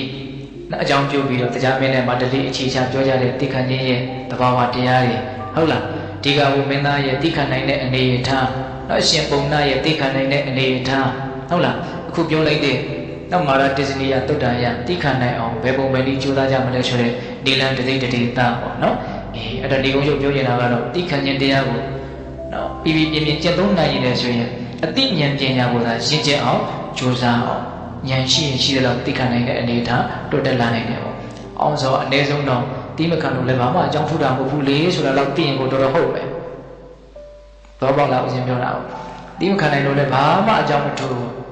နော်ကိုစိတ်တည်ဆင်းရတာပဲအဖတ်တင်တယ်ကိုတိမခံနိုင်လို့ဒီအကြောင်းအရာကြီးကလည်းဘာမှပြောင်းလဲသွားတာဟုတ်တိခံနိုင်ခြင်းအဖြစ်လာတယ်ကိုအတွက်အည်အသွေးတွေတက်လာမယ်ကိုကျေနပ်မှုတွေလည်းပို့ပြီးတော့ရလာမယ်နားလည်မှုတွေလည်းပို့ပြီးတော့တိုးလာနိုင်တယ်ပေါ့ဒါကြောင့်ပေးတဲ့ပေါင်းသူတော်ကောင်းတို့ဒီတိခတ်ခြင်းဆိုတဲ့ခန္တီတရားကိုလက်ကင်ထားပြီးတော့ကျင့်သုံးနိုင်ကြတယ်သူတော်ကောင်းတွေဖြစ်ကြပါစေလို့ဦးဇင်းတို့ဆန္ဒပြုပြီးတော့မေတ္တာပို့ရင်းဖြင့်တရားဝဲဓမ္မသဖြင့်ကိုနော်အဆုံးသတ်ကြရအောင်နော်ဘဝတုတဗ္ဗမင်္ဂလာရကံတုတဗ္ဗဒေဝတာတဗ္ဗဗုဒ္ဓနုဝဝေနတရာဒုက္ခိဝန္တုတိဘဝတုတဗ္ဗမင်္ဂလာရကံတုတဗ္ဗဒေဝတာတဗ္ဗသံဃာနုတဗ္ဗဓမ္မနုဝဝေနတရာဒုက္ခိဝန္တုတိဘဝတုတဗ္ဗမင်္ဂလာရကံတုတဗ္ဗဒေဝတာတဗ္ဗသံဃာနုဝဝေနတရာဒုက္ခိဝန္တုတိဒေတုမဂ္ဂတေတရားနာပိသပေါင်းတော်အောင်လို့သာတာအလုံးသောတတ္တဝါနန္တတို့အားတဗ္ဗမင်္ဂလာလောကီလကုတ္တရာကောင်းဆိုရမြတ်မင်္ဂလာဝဝတိဝါတုကောင်းစွာမသွေဖြစ်တော်မူကြပါစေတည်းသဗ္ဗဒေဝတာမိမိတို့ခန္ဓာကိုယ်မှာစောင့်ကြနေကြကုန်တော်တတ်မိမိတို့အိမ်မှာစောင့်ကြနေကြကုန်တော်တတ်မိမိတို့သာသနာမိမိတို့ကိုယ်မှာစောင့်ကြနေကြကုန်တော်နတ်မြတ်တော်ကောင်းတာပေါင်းတို့ကလည်းပဲရက္ခဏတို့ကောင်းစွာမသွေဆောင်ရှောက်တော်မူနိုင်ကြပါစေတည်းတဗ္ဗဝရဏုဝဝေနခင်္ဃဝါလူသေးစုမကပွင့်တော်မူကြတယ်ဆိုလိုတာပါဗျာရှင်ကိုတော်မြတ်တို့ရဲ့တကူတည်သောအနုဘောတော်တို့ကြောင့်၎င်းသဗ္ဗဓမ္မနုဝဝေနမေလီရံဘူရိရနိဗ္ဗာန်ပတိတိယဆိုသောဆရဏတော်တရားတော်မြတ်တို့ရဲ့တကူတည်သောအနုဘောတော်တို့ကြောင့်၎င်းသဗ္ဗသံဃာနုဝဝေနမေကတံလေးရောက်ပလတံလေးရောက်ဆိုသောရှင်ရောက်တော်ရိယသံဃာရှင်မြတ်တို့နှင့်တကွာသီလဘုံသမာဓိဘုံပညာကုန်တို့နဲ့ပြည့်စုံတော်မူကြတဲ့သမုဒိသံဃာအရှင်ကောင်းရှင်မြတ်ပေါင်းတို့ရဲ့တကူတည်သောအနုဘောတော်တို့ကြောင့်၎င်း